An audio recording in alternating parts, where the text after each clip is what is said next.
The whispers started the moment Clara Whitlow's boot touched the platform. "Lord have mercy! Look at the size of her!" someone hissed. In 1887 Texas, a mail-order bride was judged before she spoke a word, and Clara's fuller figure made her an instant target. The crowd's cruel laughter echoed across Clearwater's dusty station until boots struck wood with authority. "Miss Whitlow?" The wealthiest rancher in 3 counties stood before her, his eyes steady and unyielding. "I've been waiting for you." The platform fell silent. "Stay with me until the end and comment what city you're watching from. I want to see how far Clara's story travels." The train's whistle still hung in the Texas air when Clara Whitlow gathered her carpetbag and stepped toward the door. Through the smudged window, she could see Clearwater Station, a weathered platform surrounded by sun-bleached buildings that seemed to shimmer in the September heat. Her heart hammered against her corset stays, though not from the temperature. This was the moment she'd rehearsed 1,000 times during the 4-day journey from Boston, the moment that would determine whether her leap of faith would end in dignity or disaster. She'd memorized every word of Alden Barrett's letters. His penmanship had been careful, almost hesitant, as though he weighed each sentence before committing it to paper. "I'm not a man of flowery speech," he'd written in his second letter, "but I can promise you respect, security, and a home where your skills will be valued. I've built something substantial here, Miss Whitlow, but a ranch is just land and cattle without someone to share it with." Those words had spoken to something deep in Clara's chest, deeper than the loneliness that had haunted her Boston boarding house, deeper than the humiliation of being passed over again and again by men who wanted delicate, fashionable wives. At 28, she'd watched younger seamstresses marry while she remained hunched over her needle, creating beautiful gowns for women who barely acknowledged her existence. The breaking point had come when Mrs. Hewitt, her wealthiest client, had suggested Clara might consider reducing her portions if she ever hoped to attract a respectable man. That night, Clara had written her response to Alden Barrett's advertisement. She'd been honest about her appearance, her age, her circumstances. She'd told him about her skill with needle and thread, her love of reading, her dreams of a place where she might be valued for more than the size of her waist. And he'd written back with an acceptance so straightforward it had made her weep. "Your honesty does you credit, Miss Whitlow. I'm not seeking perfection. I'm seeking a partner." Now, as the conductor offered his hand to help her down the steep steps, Clara squared her shoulders and lifted her chin. She'd worn her best traveling dress, a practical brown wool she'd tailored herself to flatter her fuller figure. The modest bustle was perfectly proportioned, the bodice carefully structured. She'd pinned her chestnut hair in a neat chignon beneath her simple hat. She looked respectable, capable, dignified. But the moment her boots touched the platform's sun-warmed wood, she heard it. "Sweet Jesus, would you look at that?" The voice came from somewhere to her left, male, deliberately loud enough to carry. Clara's fingers tightened on her carpetbag's handle, but she kept her eyes forward, scanning the small crowd for a tall man with dark hair, which was all Alden's letters had told her about his appearance. "That cannot be Barrett's bride." This voice belonged to a woman, sharp with disbelief and something uglier. "That great big thing? Surely not.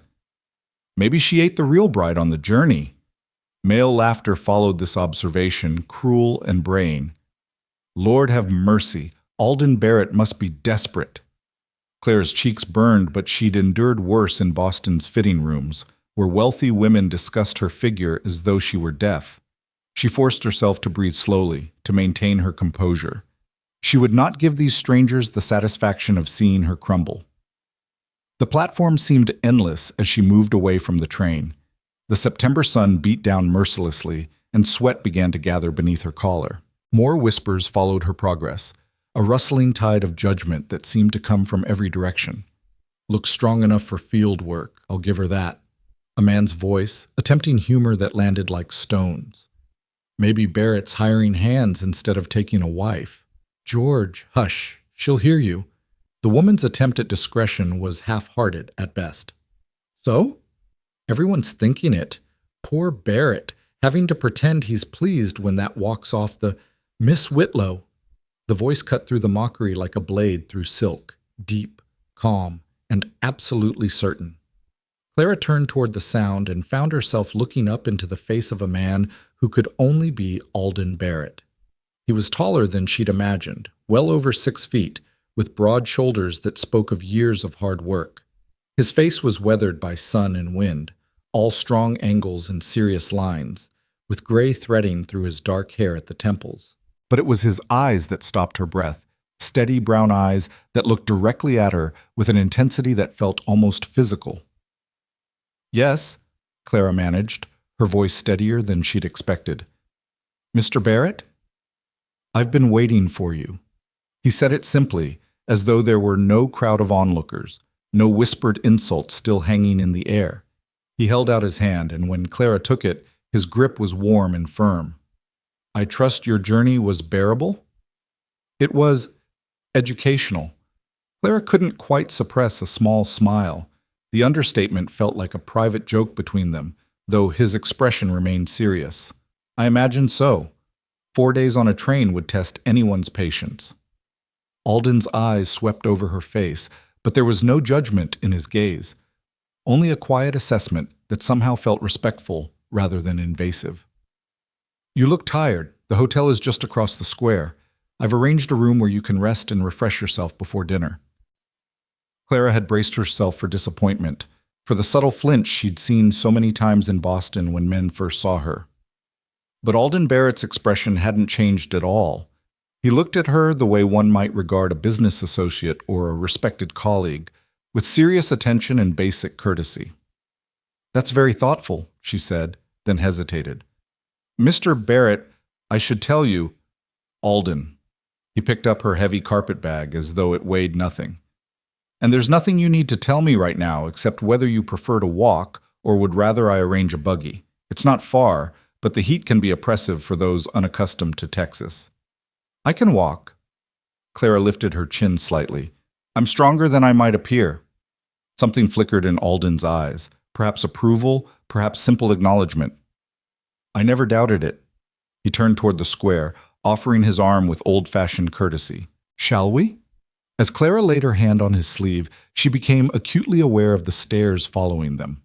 The platform had gone quiet except for the rustle of skirts and the creak of wagon wheels somewhere in the distance.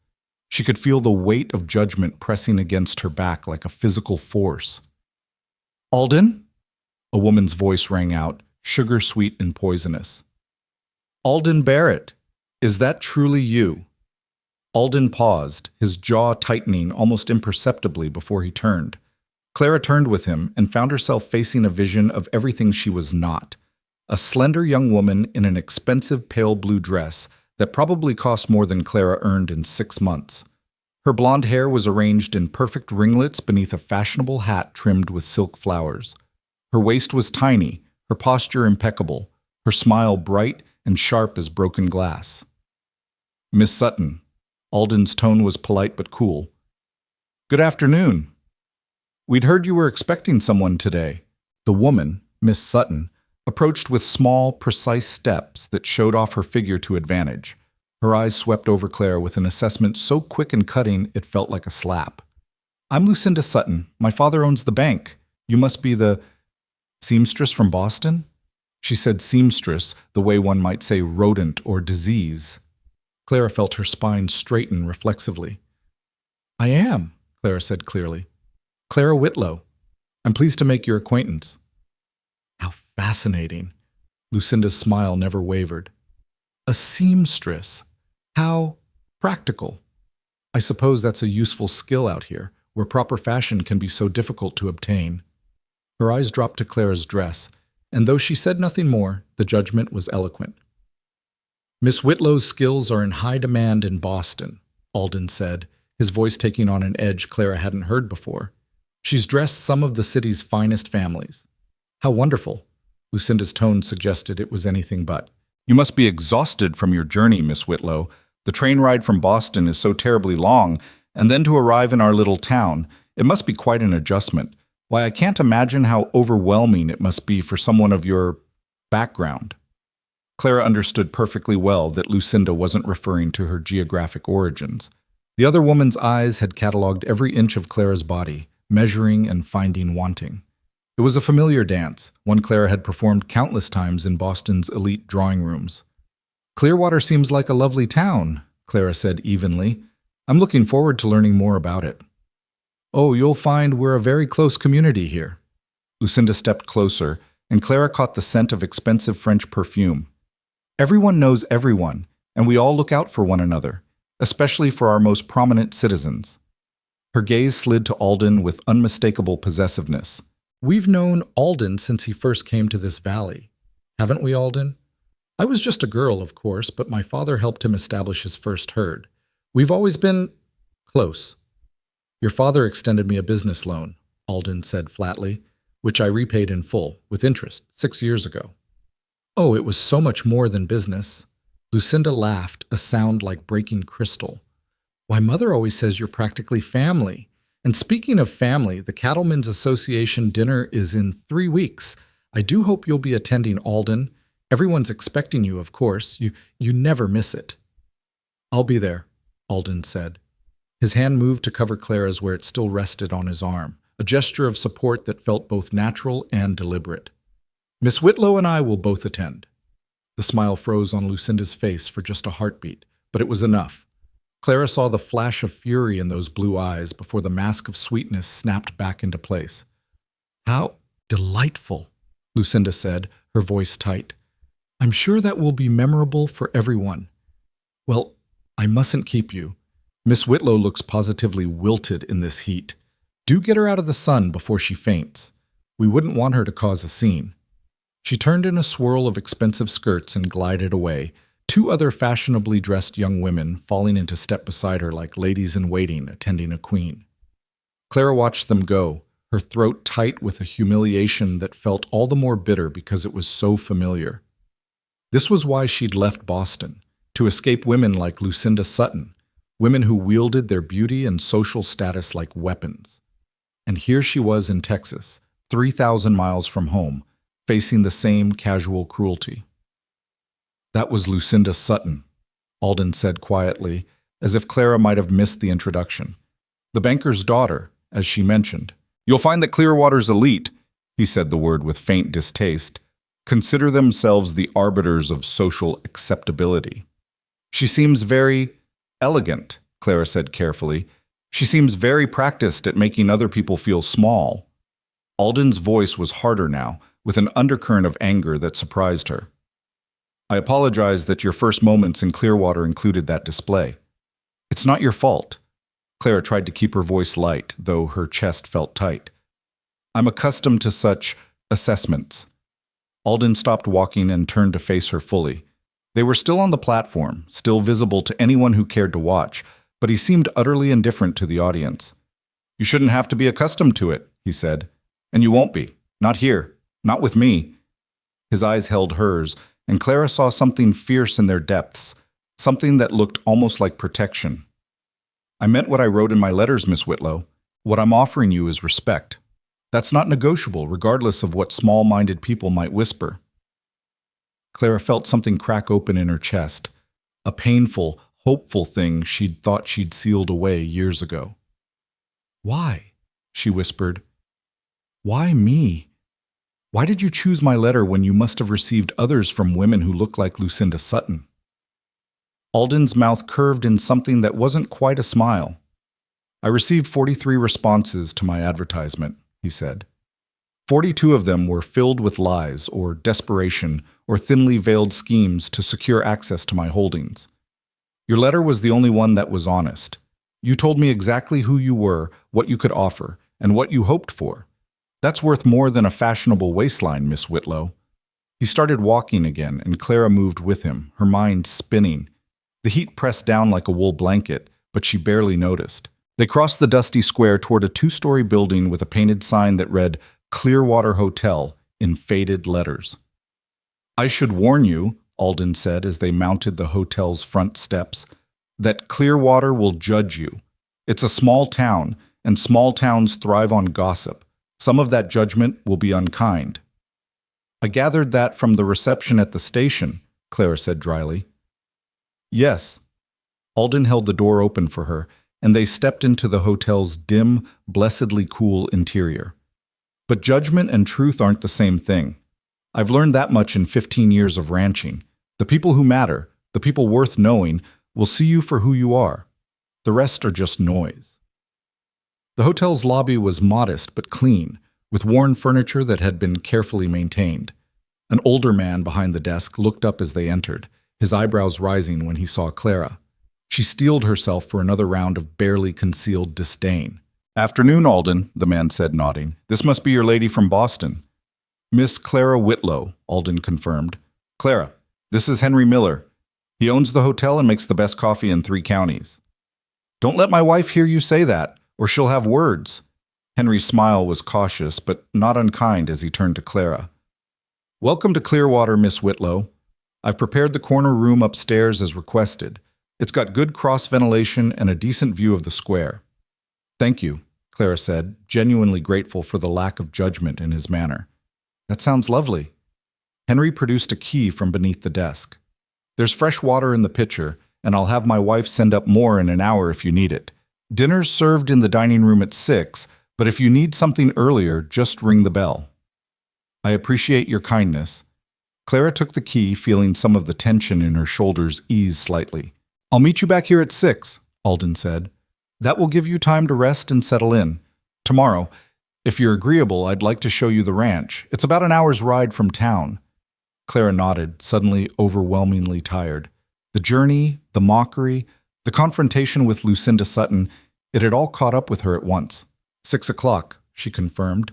Alden touched his hat brim in a gesture of old-fashioned courtesy. "Rest well, Clara. And try not to let the Lucinda Suttons of the world take up space in your thoughts. They're not worth it." He was gone before she could respond, his boots striking the wooden floor with quiet authority. Henry gestured toward the stairs. "Second door on the left, Miss Whitlow. And if you need anything at all, you just let us know." The room was simple but clean, with a narrow bed covered in a faded quilt, a small dresser with a mirror, and a washstand with a porcelain pitcher and basin. The promised window offered a view of Clearwater's main square, a dusty expanse surrounded by low buildings that all seemed to lean slightly, as if tired of fighting the Texas wind. Clara set down her carpetbag and sank onto the bed, her hands shaking slightly now that she was finally alone. The tears she'd been holding back since the platform threatened to spill over, but she forced them down. She hadn't come 3,000 miles to cry in a rented room. She'd come to build a life. But God, it was hard. Harder than she'd expected, and she'd expected it to be difficult. The whispers at the station, Lucinda's cutting assessment, the barely concealed shock on faces as she'd walked past, it all pressed against her like a physical weight. "You shouldn't have to be accustomed to it," Alden had said. "And you won't be. Not here. Not with me." Clara pulled off her hat and unpinned her hair, letting it fall around her shoulders. In the small mirror above the washstand, she could see herself, flushed from heat and emotion, her dress rumpled from travel, her face showing every one of her 28 years. She didn't look like Lucinda Sutton. She never would. But perhaps, just perhaps, she didn't need to. She poured water from the pitcher and washed her face and hands, the cool liquid soothing against her overheated skin. Then she unpacked her few belongings, hanging her 2 other dresses in the narrow wardrobe and arranging her sewing kit, writing materials, and books on the dresser. The familiar rituals calmed her, grounding her in practical action. By the time she lay down on the bed, the emotional storm had passed, leaving behind a strange mixture of hope and trepidation. Through the window, she could hear the sounds of Clearwater going about its business, horses' hooves, voices calling to one another, the distant ring of a blacksmith's hammer. This was her new home now, whether the town welcomed her or not. And Alden Barrett had looked her in the eye and promised her respect. That was more than she'd had in Boston. It was enough to build on. For now, that would have to be enough. When Clara woke, the light streaming through her window had shifted to the golden tone of late afternoon. She sat up quickly, disoriented for a moment before remembering where she was. The small clock on the dresser showed 5:30. She'd slept for nearly 3 hours. She rose and went to the washstand, splashing her face with water that had grown tepid in the heat. Her reflection looked more rested now, though her hair was a disaster of escaped pins and loose waves. She set about repairing the damage, working her brush through the tangles with practiced efficiency. For dinner with Alden, she chose her better dress, a deep green wool she'd made 2 years ago, with careful attention to cut and fit. It emphasized her height, and gave her figure a pleasing silhouette. She'd embroidered tiny vines along the collar and cuffs in darker thread, a subtle detail that most people never noticed, but that gave her satisfaction nonetheless. She pinned her hair up again, this time in a slightly softer style that framed her face. A touch of lavender water at her wrists and throat completed her preparations. When she examined herself in the mirror, she saw a respectable, capable woman. Not beautiful by conventional standards, but presentable. It would have to do. She made her way down the narrow staircase at precisely 6 o'clock, her hand trailing along the banister for balance. The lobby was empty except for Alden, who stood beside one of the worn armchairs, his hat in his hands. He'd changed clothes as well. Nothing fancy, but clean trousers and a pressed shirt that showed he'd made an effort. When he looked up and saw her descending the stairs, something flickered across his face too quickly for her to read. "Miss Whitlow," he said, moving forward to offer his arm. "You look rested." "I am, thank you. I didn't intend to sleep so long, but the journey caught up with me. It's a long way from Boston." Alden guided her toward a door off the lobby that Clara hadn't noticed before. "Henry's wife makes an excellent pot roast. I thought we might dine here tonight rather than at the public restaurant. It seemed less of a spectacle." Clara felt a rush of gratitude. The thought of walking into a crowded restaurant facing more stares and whispers had been weighing on her mind. "That's very considerate." The hotel's small dining room held only 4 tables, and 3 of them were empty. Alden led her to the one nearest the window, pulling out her chair with careful courtesy. A middle-aged woman with kind eyes and flour dusting her apron appeared almost immediately. "This must be Miss Whitlow," she said warmly. "I'm Martha Miller, Henry's wife. Welcome to Clearwater, dear. I hope your room is comfortable." "Very much so, thank you." Clara smiled, relieved by the genuine welcome in Martha's voice. "We've got pot roast tonight with carrots and potatoes. And I made an apple pie this morning if you've saved room for dessert." "It sounds wonderful," Clara said honestly. Her last proper meal had been breakfast in Kansas, and her stomach had started reminding her of that fact an hour ago. "I'll bring coffee while you're waiting." Martha bustled away, leaving Clara and Alden alone at the small table. For a moment, silence stretched between them. Not quite awkward, but weighted with all the things they didn't yet know about each other. Clara studied Alden's face in the evening light, trying to reconcile this quiet, serious man with the passionate letters she'd read and reread until the paper wore soft. "You must have questions," Alden said finally. "About the ranch, about Clearwater, about all of this." "I have hundreds of questions," Clara admitted, "but I'm not sure where to begin." "Then I'll begin." Alden leaned back slightly, his hands resting on the table. "I came to Texas 15 years ago with $20 and a head full of ambition. I worked cattle drives for 3 years, saved every penny, and learned everything I could about ranching. When I had enough capital, I bought land, rocky, difficult land that nobody else wanted. Spent 5 years breaking it, building it, turning it into something productive." His voice was matter-of-fact, but Clara could hear the pride beneath the words. "It must have been incredibly difficult." "It was hell," Alden said bluntly, "especially the first few years. There were times I wasn't sure I'd make it through the winter, but the land was good. I knew it was good, and I was too stubborn to quit. Gradually, I built something that worked. Now I run 3,000 head of cattle across 5,000 acres. I employ 12 men year-round, more during roundup. The ranch is profitable and stable." Martha returned with coffee, and Alden paused while she poured. Clara wrapped her hands around the cup, grateful for its warmth despite the lingering heat of the day. "Why are you telling me this, Va?" she asked when Martha had gone. "Because I want you to understand what you'd be stepping into," Alden said. "The ranch is my life's work, but it's also isolated. The main house is an hour from town. The nearest neighbor is 40 minutes away. It's beautiful land, but it's lonely. I won't lie to you about that." Clara took a sip of coffee, letting the bitter warmth ground her. "I've been lonely in Boston," she said quietly, "surrounded by thousands of people and lonelier than I can possibly describe. At least your kind of lonely comes with open sky." Alden's mouth curved slightly, not quite a smile, but close. "That's one way of looking at it." "May I ask you a question?" Clara set down her cup. "Why a mail-order bride?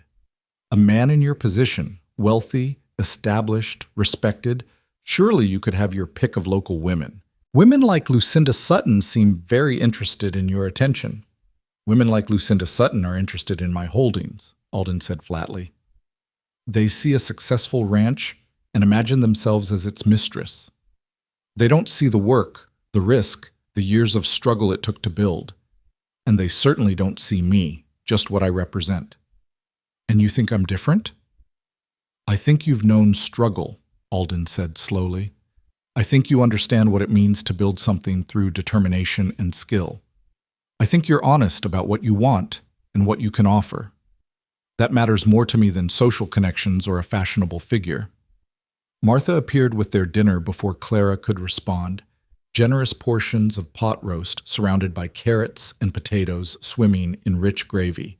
The smell alone made Clara's mouth water. Eat, Martha urged. Both of you look like you could use a proper meal.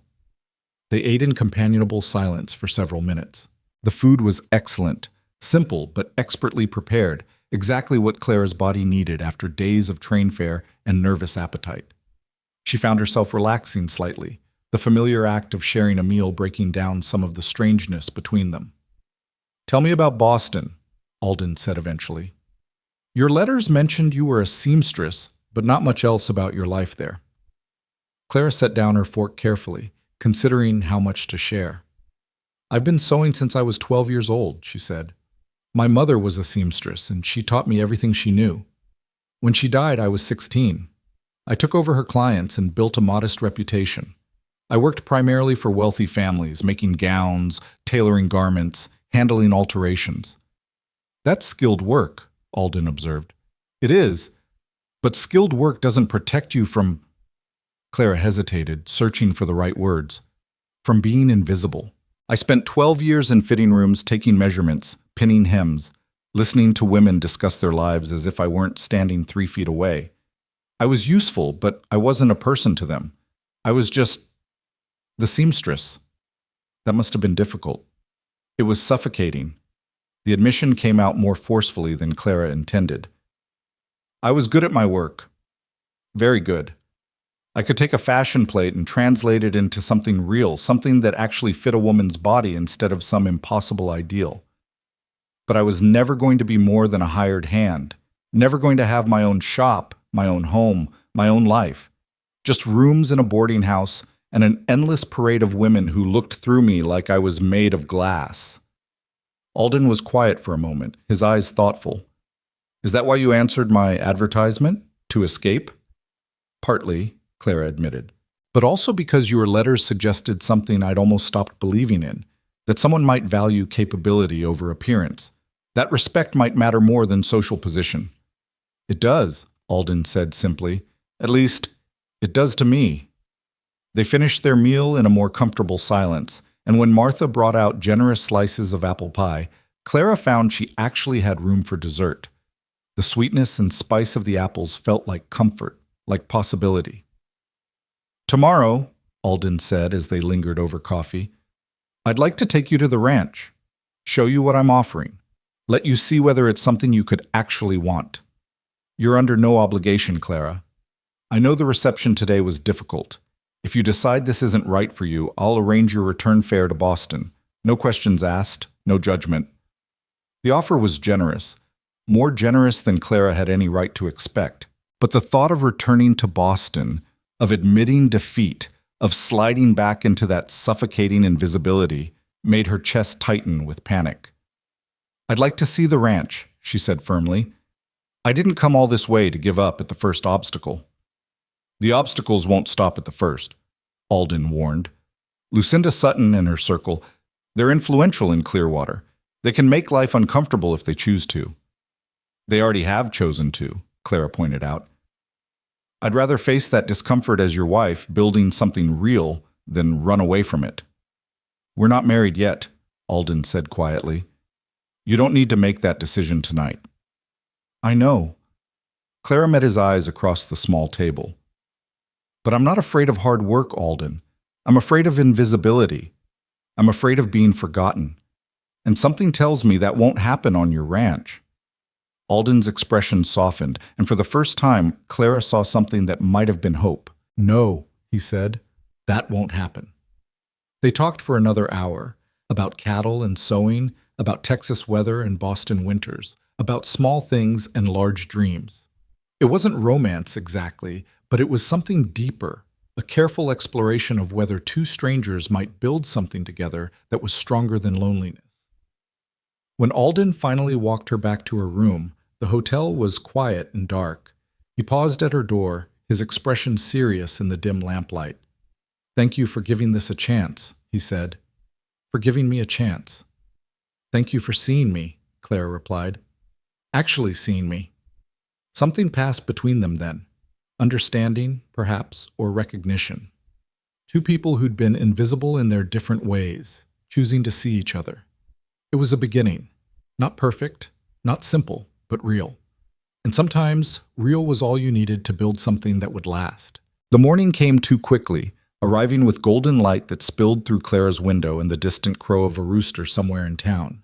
She'd slept fitfully, her dreams a confused tangle of train platforms and whispered judgments, but when she rose and looked out at the awakening town, determination settled over her like armor.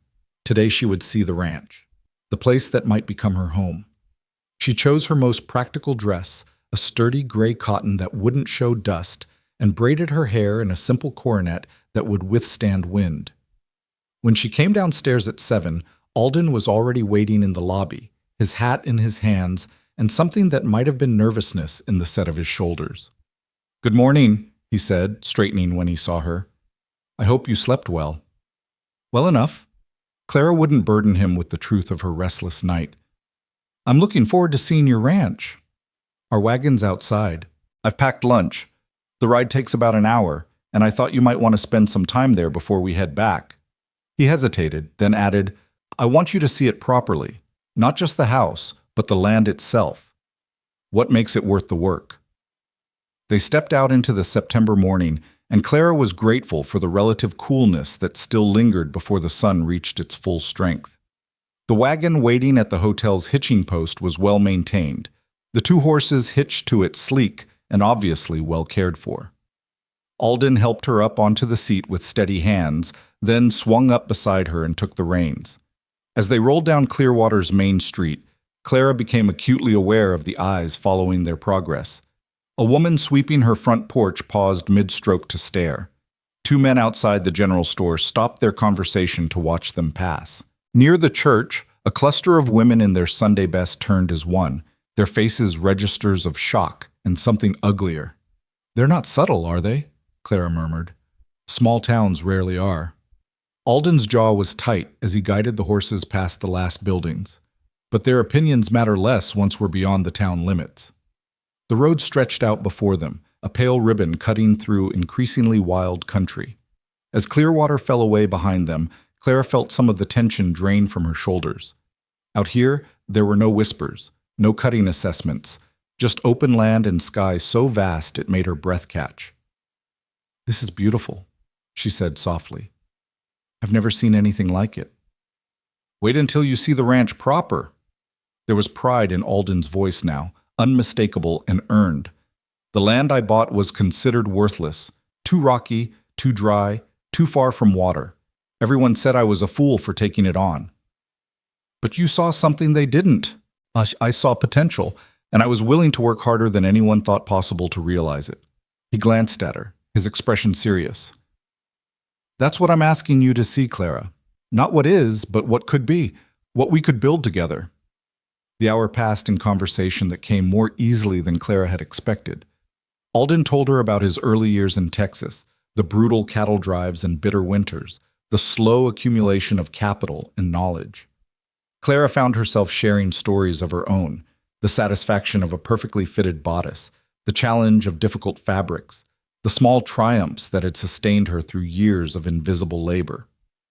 When they crested a rise and Alden pulled the horses to a stop, Clara's breath caught in her throat. The valley below them swept out in gentle curves, grassland dotted with stands of live oak and crossed by a creek that glittered silver in the morning sun. In the distance, she could see cattle grazing, dark shapes against the golden grass. And there, on a slight elevation that commanded a view of the entire valley, stood a house. It wasn't grand by Boston standards, no three-story mansion with ornate trim, but it was substantial and solid, built of local stone and dark wood, with a wide porch that wrapped around two sides. Outbuildings clustered nearby, a barn, corrals, what looked like a bunkhouse. It spoke of permanence, of roots put down deep. "That's Barrett Ranch," Alden said quietly. "My life's work. All of it."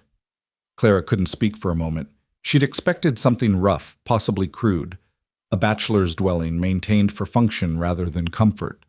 But this looked like a home, a real home, the kind of place where a life could be built. "It's magnificent," she managed finally. "It's practical," Alden corrected, but she could hear the pleasure in his voice. "Come on, I'll show you properly."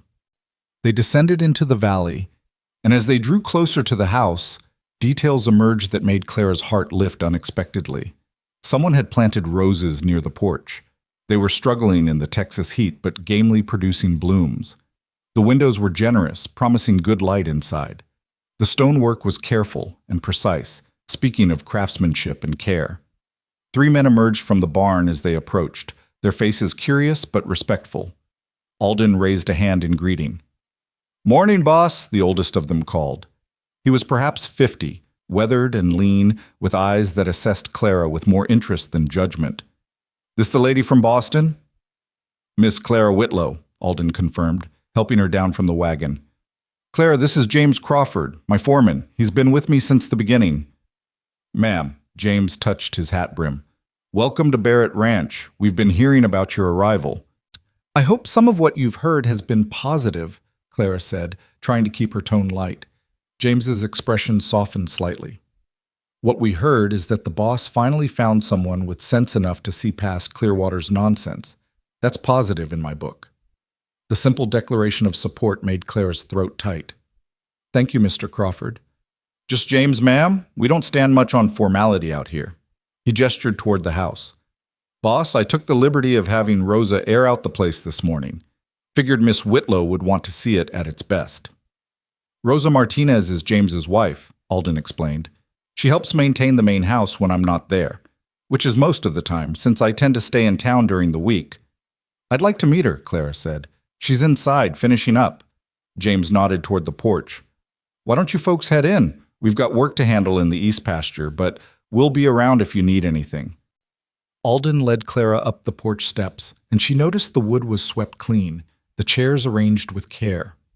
When he opened the door, she stepped into a space that took her completely by surprise. The main room was generous, with a stone fireplace dominating one wall, and windows that let in floods of morning light. The furniture was simple but well made. No delicate parlor pieces, but solid chairs and tables built to last.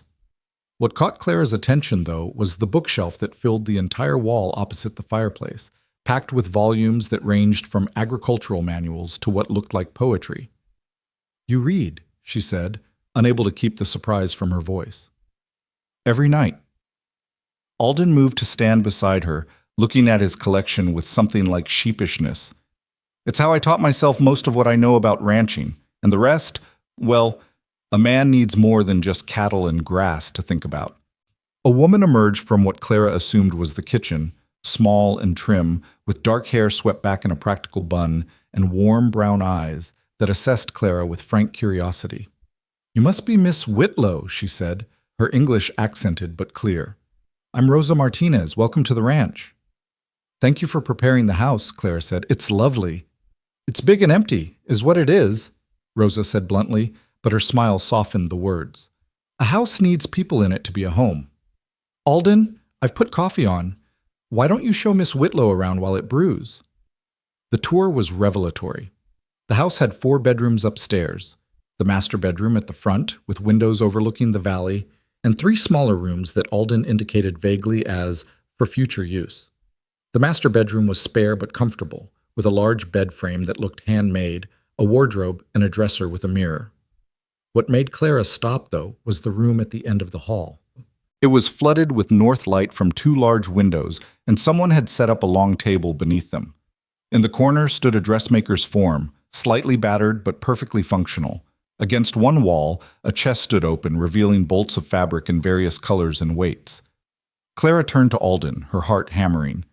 "What is this?" "A sewing room." He said it simply, as though it were obvious. You mentioned in your letters that you'd want to continue your work. I thought you'd need proper space and light. The fabrics are from a merchant in Dallas. I wasn't sure what you'd need, so I ordered a variety. If they're not suitable, we can exchange them. Clara walked slowly to the table, running her hand over the smooth wood. The windows offered perfect light, exactly what a seamstress needed for detailed work. The dressmaker's form was positioned precisely where she would have placed it herself. Someone, Alden, had thought about this, had imagined her working here, and had prepared for it. This is... Her voice caught. I've never had a space like this. In Boston, I worked in my boarding house room, with whatever light I could get from one small window. This is... too much? Alden asked, and she heard uncertainty in his voice for the first time. I should have asked first. I didn't mean to presume... It's perfect. Clara turned to face him, tears threatening despite her best efforts. It's the most thoughtful thing anyone has ever done for me. Something in Alden's expression shifted. Relief, certainly, but also something deeper. You have real talent, Clara. Your letters made that clear. It seemed wrong to ask you to give that up just because you'd married and moved to Texas. A ranch wife has responsibilities, yes, but that doesn't mean you can't also be a seamstress. This valley needs skilled work as much as any city. They stood there in the flood of morning light, and Clara felt something fundamental shift in her chest. This wasn't just an escape from Boston's cruelty. This was an opportunity, a real chance to build not just a life, but a life of her own design. Thank you, she whispered. Truly. Downstairs, they found Rosa had set out coffee and fresh biscuits in the kitchen, a generous space with a modern stove and windows that looked out toward the barn. They sat at the sturdy table, and Rosa joined them with an ease that suggested she wasn't just an employee, but something closer to family. So, Rosa said, wrapping her hands around her coffee cup, what do you think of our valley, Miss Whitlow? It's beautiful, Clara said honestly, and intimidating. Everything's so vast. You get used to the space, Rosa assured her. I came from El Paso 12 years ago, and I thought I'd go crazy from all the openness. Now I can't imagine living in a city again. She paused, then added carefully, James told me about the reception in town yesterday. The gossip. News travels fast, Clara said, trying to keep her voice neutral. News travels at exactly the speed people want it to travel, Rosa corrected. And some people in Clearwater have nothing better to do than spread cruelty. She glanced at Alden. The Sutton girl has been making noise. Alden's jaw tightened. What kind of noise? The usual kind. Questioning Miss Whitlow's suitability, suggesting you're making a mistake, hinting that she's somehow trapped you. Rosa's eyes flashed. Lucinda's been telling anyone who'll listen that the wedding will never happen, that you'll come to your senses once you've had time to think. The wedding will happen exactly as planned, Alden said flatly, if Clara still wants it after spending time here. 2 weeks, Clara heard herself say. Both Alden and Rosa turned to look at her. In town yesterday, you told Lucinda Sutton the wedding would be in 2 weeks. Were you just putting her off, or did you mean it? Alden met her gaze steadily. I meant it, if you're willing. I know it's fast. I know we barely know each other, but I'm not a man who plays games, Clara. I asked you here because I believe we could build something good together. If you agree, I see no reason to delay. Clara's heart raced, but beneath the nervousness was something steadier, a growing certainty that surprised her with its strength. Then 2 weeks, she said. That should give me enough time to make a proper dress. Rosa's face broke into a delighted smile. You're going to make your own wedding dress? That's perfect. Show the whole town what you can do. Show them or prove something to them? Clara asked quietly. Both, Rosa said unashamedly. There's no shame in proving people wrong, especially people like Lucinda Sutton. She stood, gathering the coffee cups. Now, let me show you the rest of the house. Alden's given you the tour, but he's a man. He probably didn't mention where we keep the good china or where the cellar door sticks. The rest of the morning passed in a blur of domestic details and careful exploration.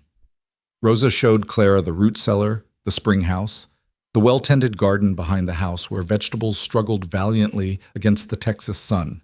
She pointed out which buildings housed what equipment, where the chickens roosted, which horses were gentle enough for a novice rider.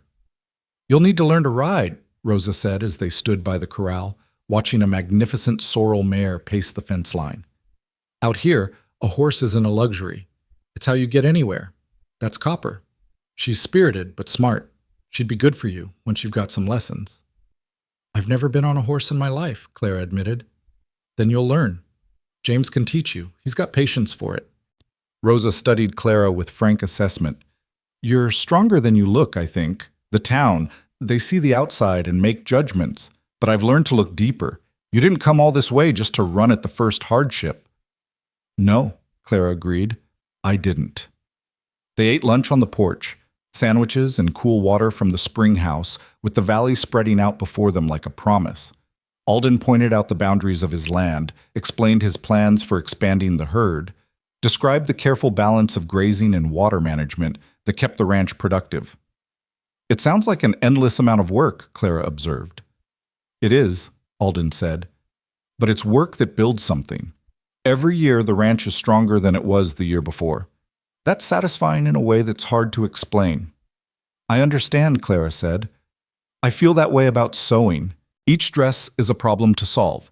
How to make fabric behave, how to create a line that flatters, how to turn someone's vision into reality. When it works, when I see a woman wearing something I made and carrying herself with confidence, that's satisfaction." "Then you do understand." Alden's smile was small but genuine. "That's what I hoped, that you'd see the work not as a burden, but as a building."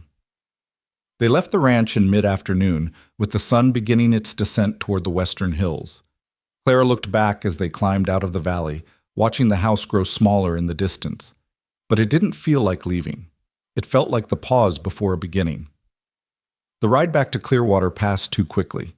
Clara found herself wishing the town were farther away, that they could stay suspended in this space where it was just the two of them and the open land.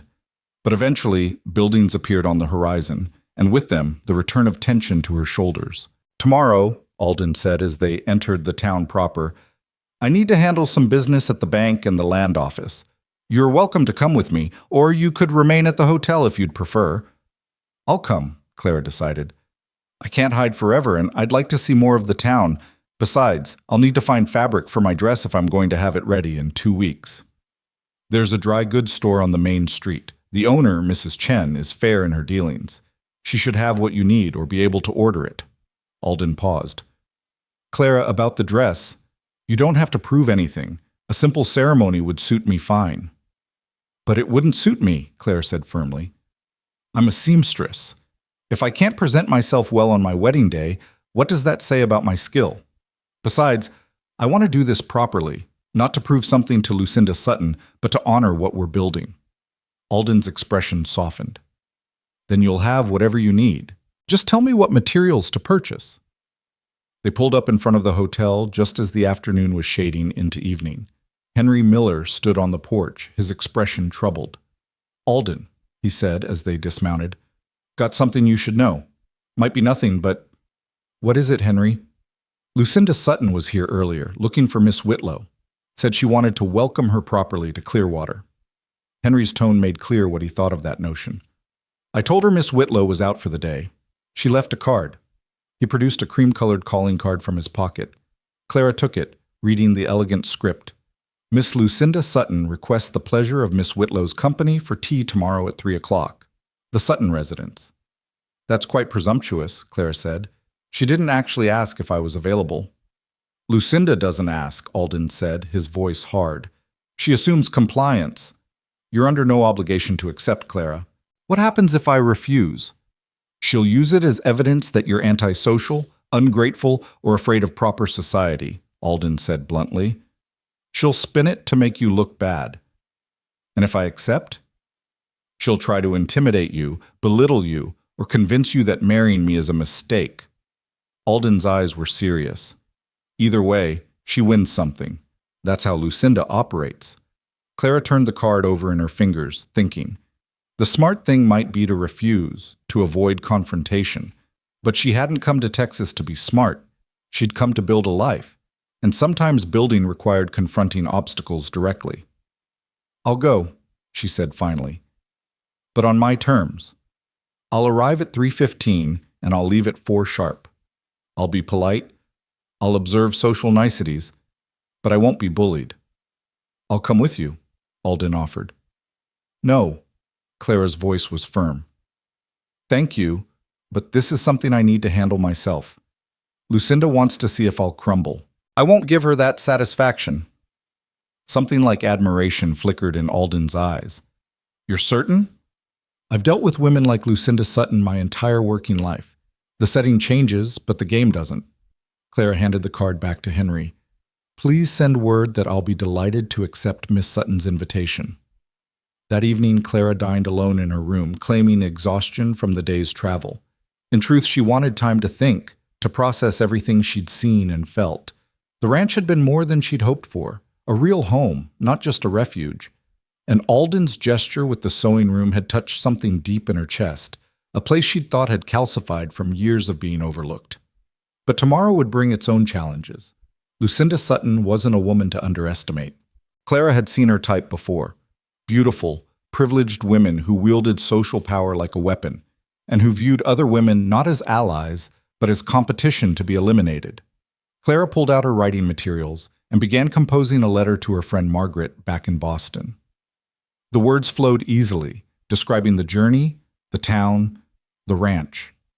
When she reached the part about Lucinda Sutton's invitation, she paused, then wrote, I know what you would say, that I should avoid conflict, that I should try to make peace.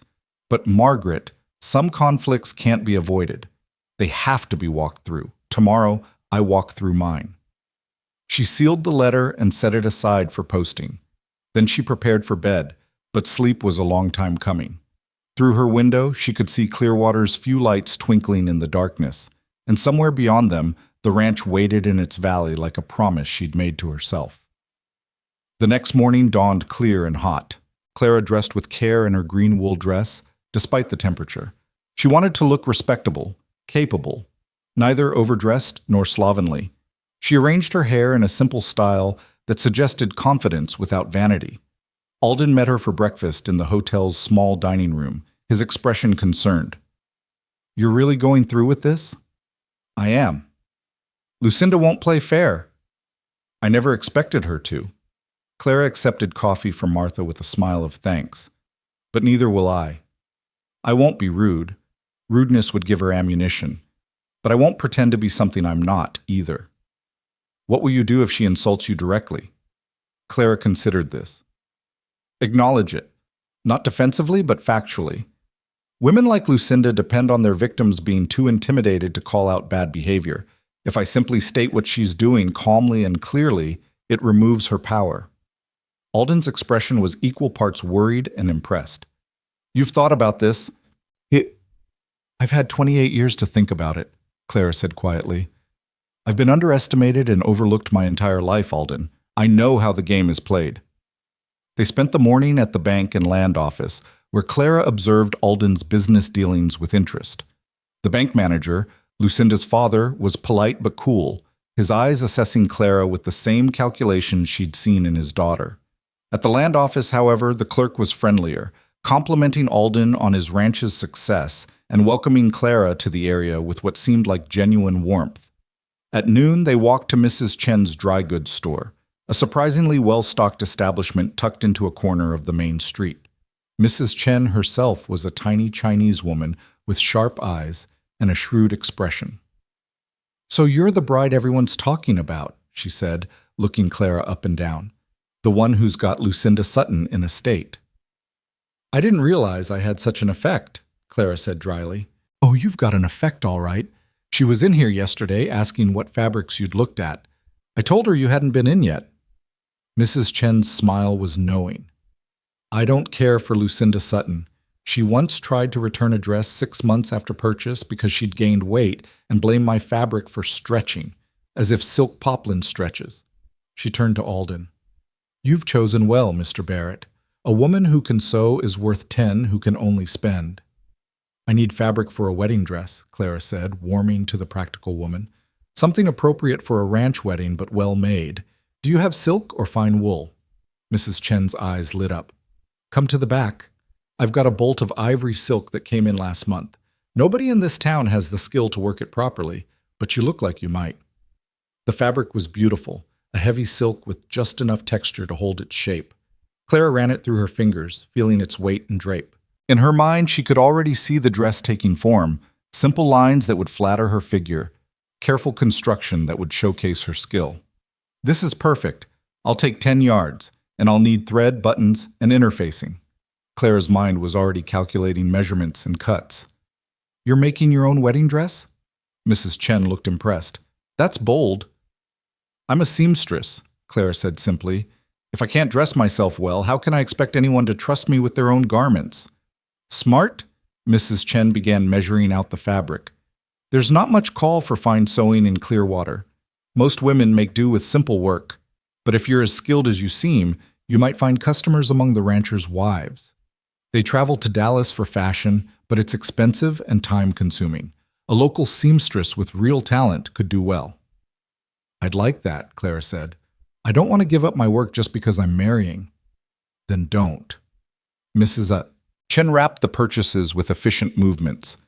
"A woman who gives up her skills for marriage often regrets it. Trust me, I've been married 30 years, and my husband values my business sense as much as my cooking."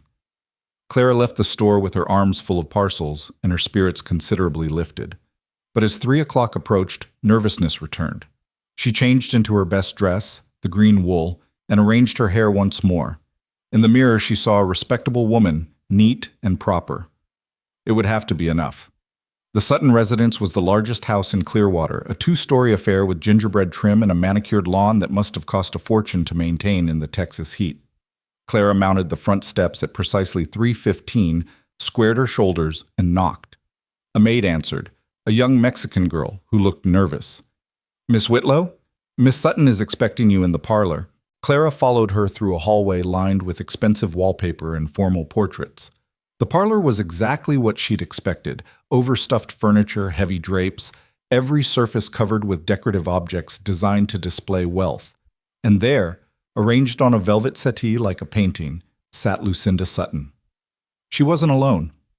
3 other young women flanked her, all dressed in expensive afternoon dresses that emphasized their fashionable figures. They looked up as Clara entered, their expressions ranging from curiosity to barely concealed disdain.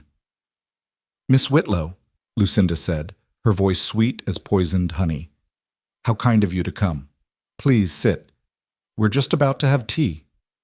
Clara took the chair indicated, deliberately positioned lower than the settee, she noticed, so she'd have to look up at Lucinda. It was a small power play, but revealing. "Thank you for the invitation," Clara said politely. "It's generous of you to welcome a stranger to Clearwater." "Oh, we always welcome newcomers," Lucinda assured her. "Though I must admit, your arrival has caused quite a stir. Everyone's so curious about Alden's mysterious bride from Boston." "I can imagine." Clara accepted a teacup from the nervous maid. "Small towns do love their gossip." "It's not just gossip," one of the other women interjected. She was a redhead with sharp features and assessing eyes. "Alden Barrett is the most eligible bachelor in 3 counties. Half the women in Texas have been trying to catch his attention for years. And then you show up and suddenly he's planning a wedding?" "Sometimes things happen quickly when they're right," Clara said mildly. "Or when one party is desperate," Lucinda said, still smiling. "Tell me, Miss Whitlow, what exactly does a seamstress do to earn enough for train fare across the country? That must have been quite expensive." The insult was barely veiled, the suggestion that Clara might have earned her fare through questionable means. Clara took a careful sip of tea before responding. "I saved my earnings over several years," she said calmly. "Skilled seamstresses can earn decent wages in Boston. Not enough to live lavishly, but enough to plan for the future." "How fortunate," Lucinda purred. "And now you'll be mistress of Barrett Ranch. Quite an elevation in circumstances." "I'll be Alden's wife," Clara corrected gently. "The ranch is his life's work, not my prize."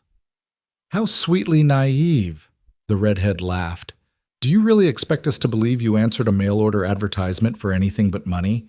Every woman here knows what Barrett Ranch is worth." Clara set down her teacup carefully. "I expect you to believe whatever you choose, but I'll tell you the truth anyway. I came to Texas looking for respect, not money. I came hoping to find a partner who valued capability over appearance, and I found exactly that in Alden Barrett. Respect. Lucinda's smile had a knife edge now. How charmingly practical. But Miss Whitlow, surely you understand that Alden Barrett is part of Clearwater society. The ranch may be isolated, but he has obligations here, social obligations. The Cattlemen's Association dinner, for instance. It's the most important event of the season. Everyone who matters will be there. Alden mentioned it, Claire said. Did he mention that it's formal? That the women wear their finest gowns? That it's essentially a display of refinement and taste? Lucinda leaned forward slightly. Can you imagine walking into that room, Miss Whitlow, with all of Texas Ranching Society watching, judging? I can imagine it perfectly, Clara said. I've walked into rooms full of judgment my entire life. But never as Alden Barrett's wife.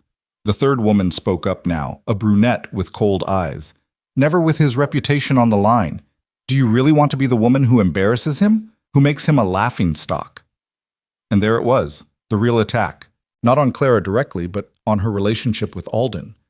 The suggestion that her very existence would harm him.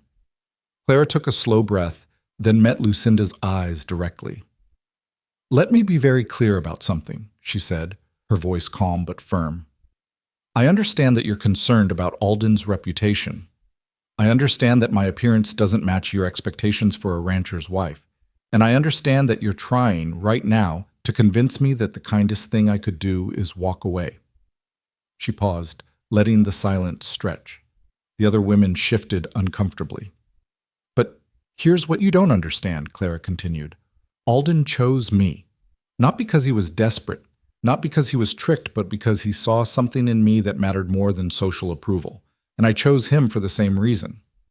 So while I appreciate your concern, the word dripped with irony, I'm not going anywhere. Lucinda's smile had frozen into something ugly. How touching. But tell me, Miss Whitlow, what happens when the novelty wears off? When Alden realizes that having a wife who embarrasses him at every social function isn't quite the partnership he imagined? Then I suppose that will be between Alden and me, Clara said. She stood, setting down her teacup with careful precision. Thank you for the tea, Miss Sutton. It's been educational. You're leaving already? Lucinda's voice had lost its sweetness. But we've barely had a chance to get to know you. I think we've gotten to know each other perfectly well, Clara said. Good afternoon, ladies.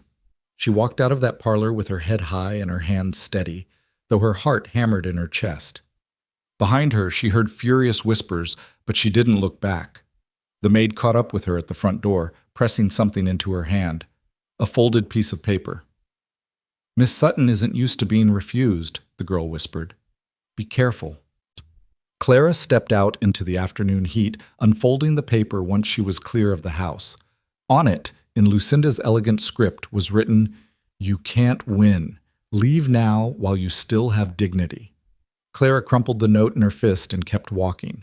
She had no intention of leaving, and if Lucinda Sutton wanted a fight, she'd just found one. Clara walked back to the hotel with Lucinda's crumpled note burning in her palm and fury singing through her veins. The late afternoon sun beat down mercilessly, but she barely felt it. Her mind was already racing ahead, planning, calculating. She'd handled the tea party well enough, hadn't crumbled, hadn't given Lucinda the satisfaction of seeing her break. But that note made one thing abundantly clear. This wasn't over. If anything, it was just beginning. Alden was waiting in the hotel lobby, his face tight with concern. He rose the moment she entered, his eyes searching hers. How did it go? He asked quietly. Clara glanced around the lobby. Henry was behind the desk, pretending not to listen, but clearly interested. Two townsmen sat in the corner chairs, their conversation halted mid-sentence. She could feel their curiosity like a physical weight. Can we talk somewhere private? She asked. Alden nodded and gestured toward the dining room, which was empty at this hour. Once inside, with the door closed behind them, Clara handed him the crumpled note. She watched his face darken as he read it, his jaw clenching. That woman has no boundaries, he said, his voice low and dangerous. What happened in there, Clara? She told him everything, the careful seating arrangement designed to make her feel small, the veiled insults about her finances and motivations, the suggestions that she would embarrass him at social functions. She described each woman's role in the performance, the way they'd work together like a well-rehearsed ensemble, all building toward one conclusion, that Clara should leave before she destroyed Alden's reputation. And then she handed me that note as I was leaving, Clara finished, as if the conversation hadn't been clear enough. Alden was quiet for a long moment, staring at the crumpled paper in his hand. When he looked up, his eyes held something Clara hadn't seen before. Cold fury, carefully controlled but unmistakable. "I'm going to the Sutton house," he said. "This ends now." "No." Clara's voice was firm. She reached out and took the note from his hand, smoothing it carefully on the table between them. "That's exactly what she wants. She wants you angry, wants you to come charging in to defend me. It makes me look weak, like I need protection, and it gives her an excuse to play the victim. Poor Lucinda, attacked by angry Alden Barrett for simply trying to be friendly. She threatened you." "She tried to intimidate me," Clara corrected. "There's a difference, and I didn't give her the satisfaction of succeeding." She met his eyes steadily. "I can fight my own battles, Alden. I need to fight my own battles. If I can't stand up to Lucinda Sutton without you riding to my rescue, how can I possibly be the kind of partner this ranch needs?" Alden studied her for a long moment, then slowly nodded. "You're right. I don't like it, but you're right." He gestured to the note. "What will you do with that?" "Keep it," Clara said, "as a reminder of what I'm dealing with. And if Lucinda ever tries to play innocent, I'll have evidence of her true intentions." "She won't stop with tea and threatening notes," Alden warned. "Now that you've refused to be intimidated, she'll escalate. Lucinda's used to getting what she wants, and she's never learned to lose gracefully." "Then she's about to learn." Clara folded the note carefully and tucked it into her pocket. "I have 2 weeks to make a wedding dress that will show this town exactly what a Boston seamstress can do. And after that, I have a lifetime to prove that I belong here." Something shifted in Alden's expression. Respect, certainly, but also something warmer. "You're not what I expected," he said quietly. "What did you expect?" "Someone more, tentative. Someone who'd need sheltering." He smiled slightly.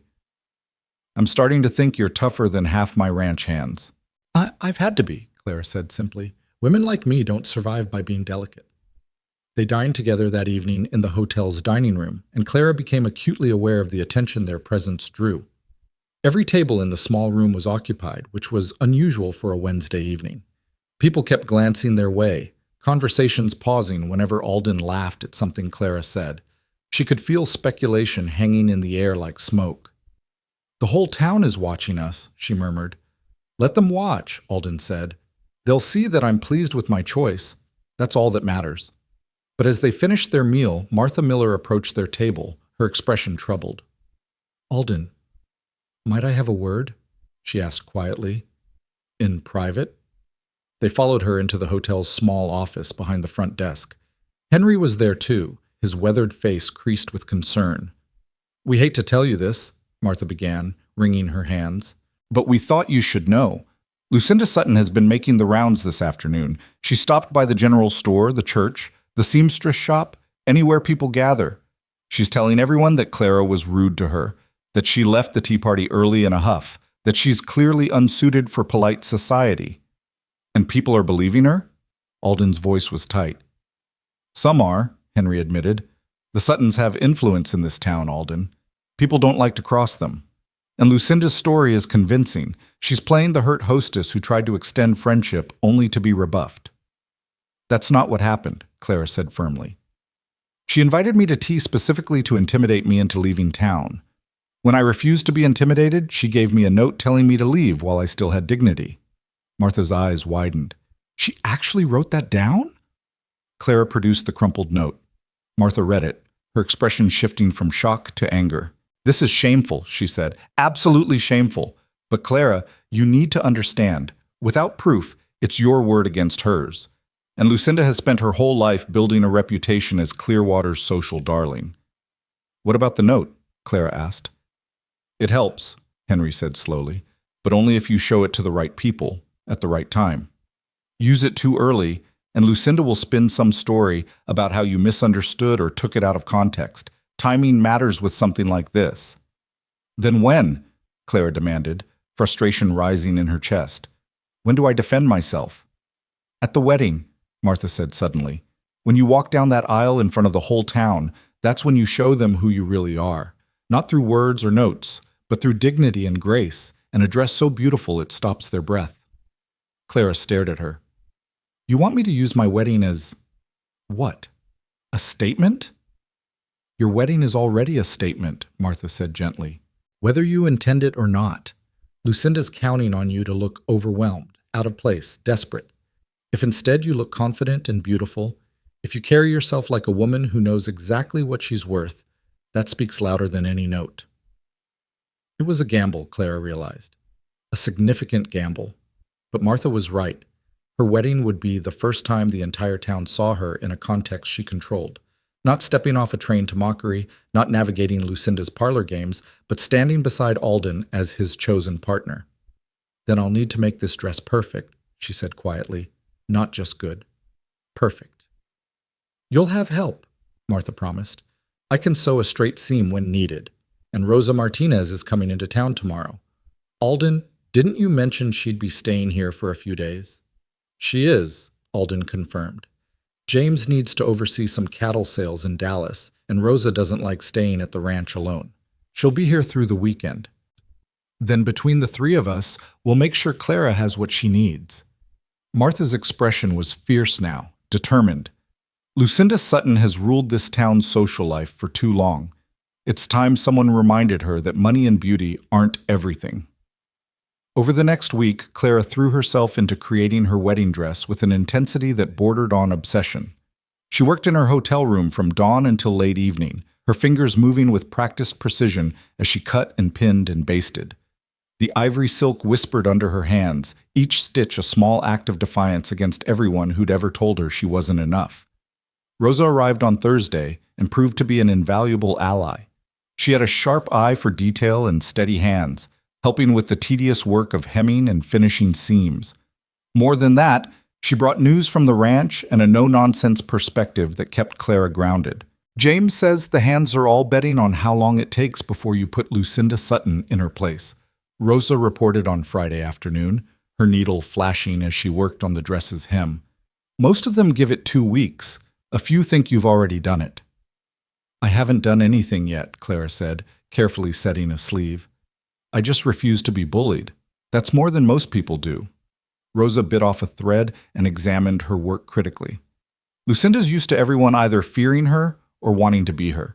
You're the first person to simply dismiss her. It's driving her crazy. Good, Clara said with more venom than she intended. Then, softer, I'm sorry, that was uncharitable. It was honest. Rosa looked up from her sewing. You don't have to pretend to be sweet all the time, Clara. Not with me. I've known women like Lucinda my whole life. Beautiful women who use their looks as weapons and think the world owes them worship. They need to be stood up to, not coddled. Martha joined them each afternoon after the lunch rush at the hotel, and the three women formed an unlikely alliance. Martha knew everyone in Clearwater and quietly spread word that Clara was working on something special, building anticipation. Rosa brought ranch news and earthy humor that made Clara laugh when the pressure felt overwhelming. Together, they created a support system Clara had never experienced before. Women who valued her for her skill and strength rather than judging her for her appearance. But not everything was going smoothly in town. On Saturday, Clara ventured to Mrs. Chen's shop to purchase additional thread and found the atmosphere distinctly chilly. Two women who'd been examining fabric bolts fell silent when she entered, their eyes sliding away from hers. Mrs. Chen's greeting was friendly enough, but even she seemed subdued. Has something happened? Clara asked quietly as Mrs. Chen wrapped her purchases. The older woman glanced toward the two other customers, then leaned closer. Lucinda Sutton has been making noise about boycotting anyone who does business with you. Says you're a disruptive influence on Clearwater society. Most people are ignoring her, but some of the shop owners are worried. The Suttons hold mortgages on half the buildings in town. Clara felt cold fury wash through her. She's threatening people's livelihoods because I won't leave town? Welcome to small-town politics, Mrs. Chen said dryly. But don't worry too much. Most folks see through Lucinda's nonsense. and those who don't aren't worth your time anyway. She pressed the wrapped packages into Clara's hands. You keep working on that dress.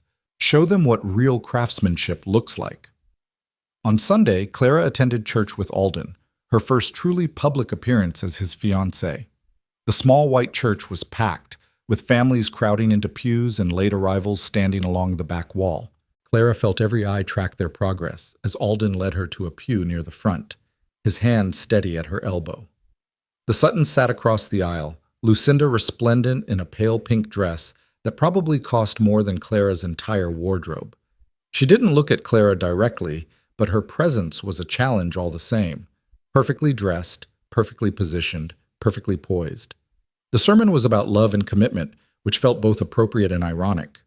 Reverend Thompson was an older man with kind eyes and a tendency toward lengthy quotations, but his message was sound. That marriage was about partnership, about choosing someone and continuing to choose them every day. After the service, people gathered outside in the churchyard, and Clara braced herself for the inevitable social gauntlet. Some townspeople greeted her warmly enough, ranchers and their wives who seemed to respect Alden's judgment. Others were coolly polite, their smiles not reaching their eyes. And a few simply ignored her entirely, turning away when she and Alden approached. Lucinda, naturally, made sure to position herself where Clara couldn't avoid her. "Miss Whitlow," she said sweetly, her voice carrying across the churchyard. "How lovely to see you in church. I wasn't sure if you'd feel comfortable among Clearwater's congregation." "Why wouldn't I be comfortable?" Clara asked mildly. "Oh, no reason." Lucinda's smile was poisonous. "It's just that we're such a close community. Everyone knows everyone. It can be difficult for outsiders to find their place." She turned to the woman beside her, the cold-eyed brunette from the tea party. "Don't you think so, Eleanor?" "Quite difficult," Eleanor agreed, "especially when someone doesn't understand our ways." "I'm always happy to learn," Claire said, "though I've found that kindness and honesty tend to be valued the same way everywhere." "How sweetly naive," Lucinda's eyes glittered. "But Miss Whitlow, surely you realize that some things require more than just basic virtues. Alden is an important man in this county. His wife will need to represent him at significant events. The Cattlemen's Association dinner, for instance." She paused delicately. "I understand you're planning to attend." "I am." "How brave of you." The words dripped with false admiration. "Walking into that ballroom, with all of Texas Ranching Society watching, I do hope you have something appropriate to wear. The ladies always dress so elegantly. It would be dreadful if you felt out of place." Clara opened her mouth to respond, but Alden stepped forward, his voice cutting through the false sweetness like a blade. "Clara will be the most elegantly dressed woman there," he said flatly. "She's a professional seamstress from Boston, Lucinda. She's dressed some of the finest families in that city. I'm quite certain she can handle a country dinner party." Lucinda's smile froze. "Of course. I meant no offense. You were simply trying to make my fiancé feel inadequate," Alden said, his tone conversational, but his eyes hard. "As you've been doing since she arrived in Clearwater. I think it's time we were clear about something, Lucinda. Clara and I are getting married in 1 week. Your approval is neither required nor relevant. And if you continue this campaign of subtle cruelty, I will make it my business to ensure everyone in this county knows exactly what kind of woman you are." The churchyard had gone very quiet. People had stopped their conversations to watch, and Clara could feel the weight of their attention.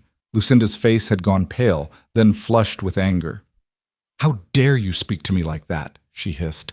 "My father—" "Your father extended me a business loan 15 years ago, which I repaid in full," Alden interrupted. "That debt is settled, Lucinda. It doesn't give you power over me, and it certainly doesn't give you the right to torment my future wife." He offered Clara his arm. "Come on, let's go." They walked away through a sea of stunned faces, and Clara could hear the explosion of whispers behind them. Her heart was pounding, her face hot with a mixture of embarrassment and fierce pride. Alden had just publicly defended her in front of the entire town, had drawn a line in the dust that no one could miss. "That was quite a statement," she murmured as they reached his wagon. "It was overdue." Alden's hands were tight on the reins as he helped her up. "I should have said something that first day on the platform. Should have made it clear then that mockery of you wouldn't be tolerated." "You did make it clear," Clara said softly. You stood beside me and treated me with respect. That was its own statement. Not loud enough, apparently. Alden swung up beside her, his jaw still tight with anger. Lucinda's been spreading poison through this town for a week, and I let it happen because I thought you wanted to handle it yourself. But I'm done being diplomatic. You're going to be my wife, Clara. That makes any attack on you an attack on me. They rode back to the hotel in tense silence, and Clara's mind churned with the implications of what had just happened. Alden's public defense was gallant, certainly, but it also changed the dynamics of her battle with Lucinda. Now, it wasn't just about two women fighting for position. It was about the wealthiest rancher in 3 counties publicly rejecting Clearwater's social queen. The fallout came swiftly. By Monday afternoon, word had spread through town like wildfire. Martha reported that the general store was buzzing with gossip, split between those who thought Alden had been too harsh and those who felt Lucinda had finally received her due. At the millinery shop, the owner confided to Rosa that she was relieved someone had finally stood up to Lucinda's manipulation. But at the bank, Mr. Sutton was reportedly furious, making dark pronouncements about loyalty and ingratitude. This is getting out of hand, Clara said Tuesday morning as she worked on her dress's bodice. Martha and Rosa sat nearby, helping with the final details. Alden shouldn't have to choose between me and his standing in the community. He's not choosing, Rosa said firmly. He's establishing boundaries that should have been set years ago. Lucinda's been trading on her looks and her father's money for too long. Someone needed to tell her no. But the timing, Clara protested. Right before the wedding, right before the cattleman's dinner, we're making enemies at the worst possible moment. Better to make enemies honestly than to pretend friendship with snakes, Martha said. And Clara, you need to understand something. Most people in Clearwater are tired of Lucinda's games. They just haven't had the courage to say so. Alden speaking up gave them permission to think differently. A knock on the door interrupted them. Martha rose to answer it and returned with a confused expression. There's a woman downstairs asking for you, Clara. Says her name is Mrs. Patricia Harding, and she needs a seamstress urgently. Clara exchanged glances with Rosa. I don't know anyone by that name. She's the wife of one of the larger ranchers north of here, Martha said. The Hardings don't come to town often. They're usually in Dallas for supplies. But she's here, and she specifically asked for you. Curious and slightly apprehensive, Clara went downstairs to find a well-dressed woman in her 50s waiting in the lobby. Mrs. Harding had the weathered elegance of a woman who'd spent years on a ranch, but refused to let frontier life diminish her standards. She looked up as Clara descended the stairs, her sharp eyes assessing. Miss Whitlow? I'm Patricia Harding. I apologize for the unexpected visit, but I heard you're a seamstress from Boston, and I find myself in desperate need of your skills. I'm happy to help if I can, Clara said cautiously. What do you need?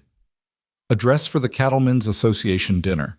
I had one ordered from Dallas, but the seamstress there made it 3 sizes too small and in entirely the wrong color. It arrived yesterday, and it's unwearable. Patricia's expression was wry. I heard through the grapevine that you're attending the dinner with Alden Barrett, which means you must be making your own dress. If you have time before the wedding, I'd be grateful for your help. I'll pay whatever you ask. Clara's mind raced. This was an opportunity. A chance to demonstrate her skills to exactly the kind of client she'd need if she wanted to establish a seamstress business in Texas. But it was also a risk. If she took time away from her own dress to work on Patricia's, she might not finish either one properly. The dinner is in 2 weeks, Clara said slowly, and my wedding is in 6 days. That's not much time. I know, and I wouldn't ask if I weren't desperate. Patricia leaned forward slightly. But I'll be honest with you, Miss Whitlow. I've also heard about the situation between you and Lucinda Sutton. That girl has needed someone to stand up to her for years. If you're brave enough to do that, and skilled enough to dress yourself well, then you're exactly the kind of seamstress this valley needs. I'd like to help you establish that reputation. Clara studied the older woman's face, seeing genuine respect there. And something else. Opportunity. Alliance. Show me what you have, Clara decided.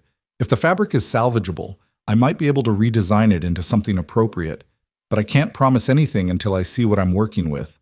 Patricia's face lit up. My wagon's outside. The disaster of a dress is in the back. And Miss Whitlow, thank you. You're doing me a greater favor than you know." The dress Patricia showed her was indeed a disaster, poorly cut, badly sewn, and in a shade of yellow that would flatter no one over 30. But the fabric itself was good quality silk, and Clara's mind immediately began redesigning it, seeing how she could salvage the material into something elegant. "I can work with this," she said finally, "but I'll need to take your measurements and discuss what style you prefer. And I'll be honest, Mrs. Harding, I can't finish this before my own wedding dress. You'll have to wait until after I'm married."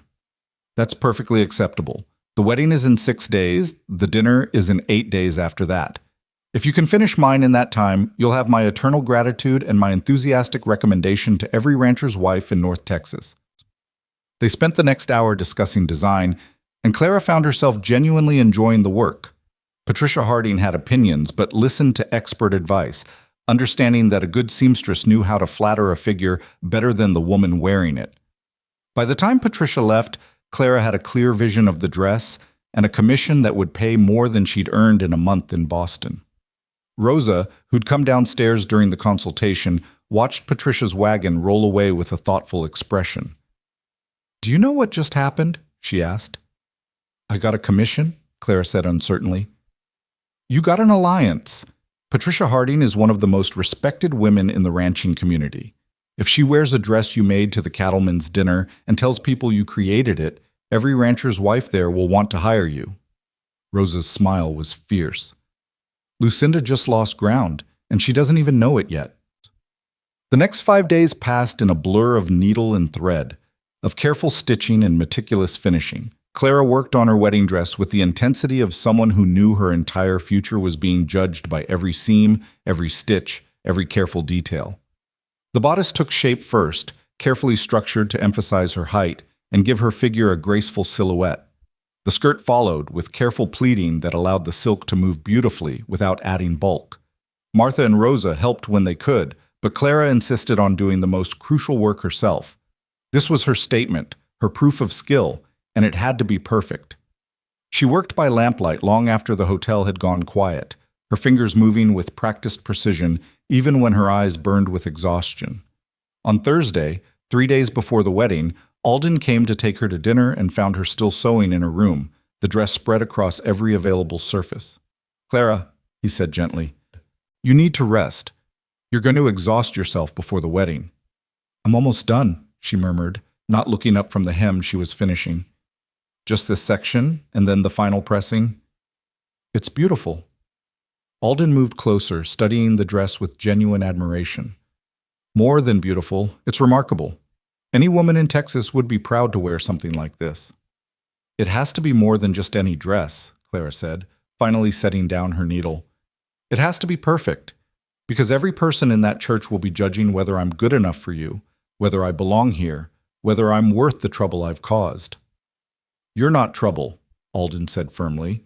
He knelt beside her chair so they were eye level, his hands taking hers. "And you don't have to prove anything with a dress, Clara. You've already proven who you are, strong, capable, talented. Anyone who can't see that isn't worth impressing."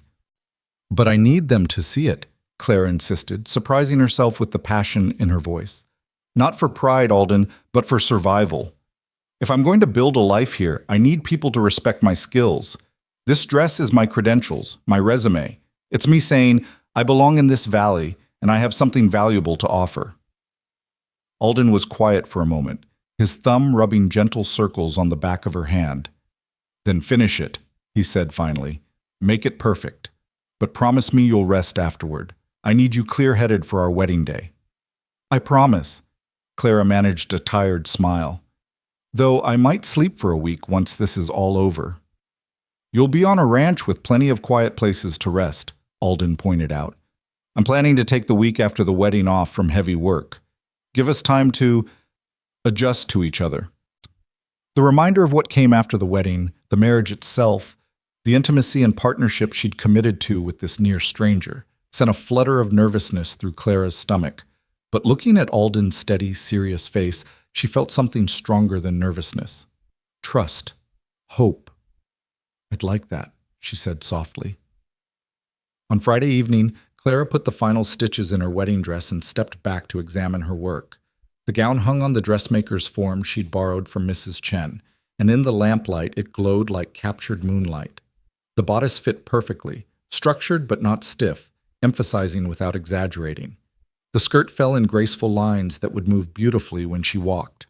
The details, tiny silk-covered buttons down the back, delicate pin tucking at the cuffs, a subtle train that suggested elegance without being impractical, all spoke of masterful craftsmanship. Martha and Rosa came to see the finished product and both fell silent, staring. "Clara," Martha breathed finally, "that's the most beautiful dress I've ever seen." "It's more than beautiful," Rosa said, walking around it slowly. "It's a work of art. When you walk down that aisle tomorrow, every woman in that church is going to want one just like it." Clara felt tears prick her eyes. Exhaustion, relief, pride all tangled together. "You think it's good enough?" "Good enough?" Martha laughed. "Honey, it's spectacular. Lucinda Sutton can eat her heart out." That night, Clara fell into bed utterly spent but satisfied. Her dress was done. Tomorrow, she would marry Alden Barrett, and the day after that, she would face Clearwater as his wife, armed with nothing but her dignity, her skill, and the hope that it might be enough. Saturday morning dawned clear and bright, without a cloud in the vast Texas sky. Clara woke early, her stomach fluttering with nerves and anticipation. Martha brought breakfast to her room, toast and tea, light enough not to upset her stomach, and helped her bathe and arrange her hair. "You're going to be beautiful," Martha assured her as she worked Clara's chestnut hair into an elegant updo. "But more than that, you're going to be dignified, composed, everything a rancher's wife should be."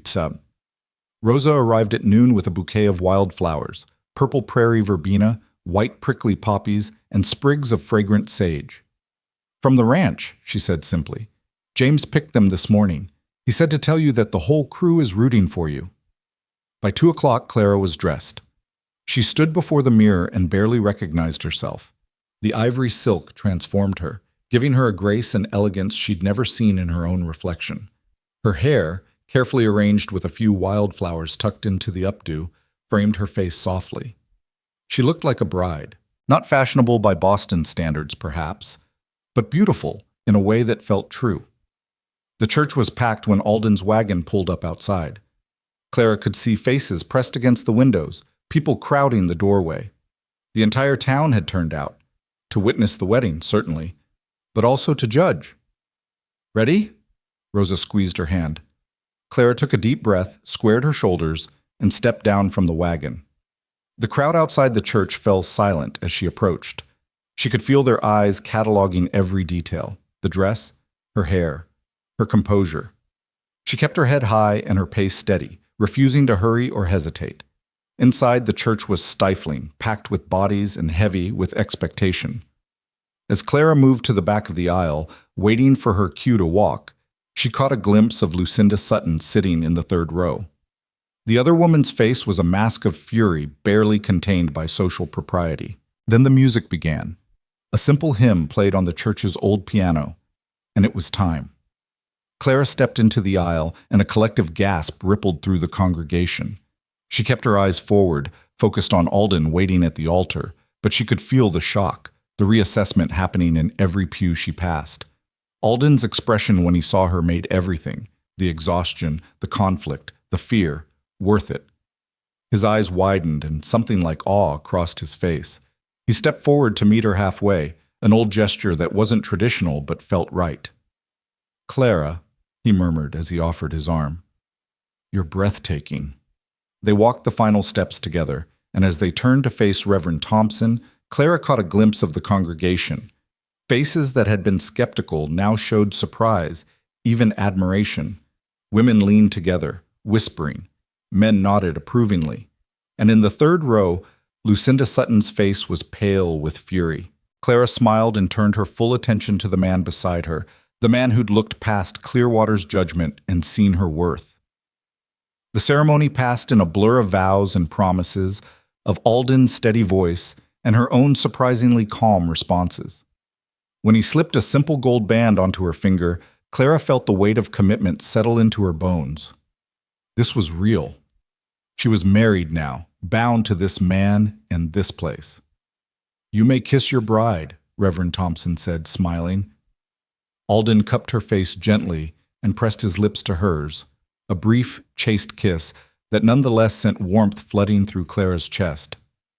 This was her husband now, her partner, her choice.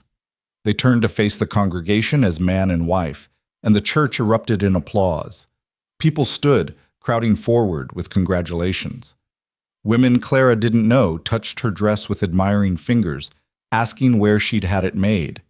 Men clapped Alden on the back, grinning. And through it all, Clara caught one final glimpse of Lucinda Sutton, standing frozen in her pew while people pushed past her to reach the bride and groom. Clara had won, not through cruelty or manipulation, but through skill and dignity and the simple act of refusing to be made small. As she and Alden walked back down the aisle together, his hand warm around hers, Clara felt something settle in her chest.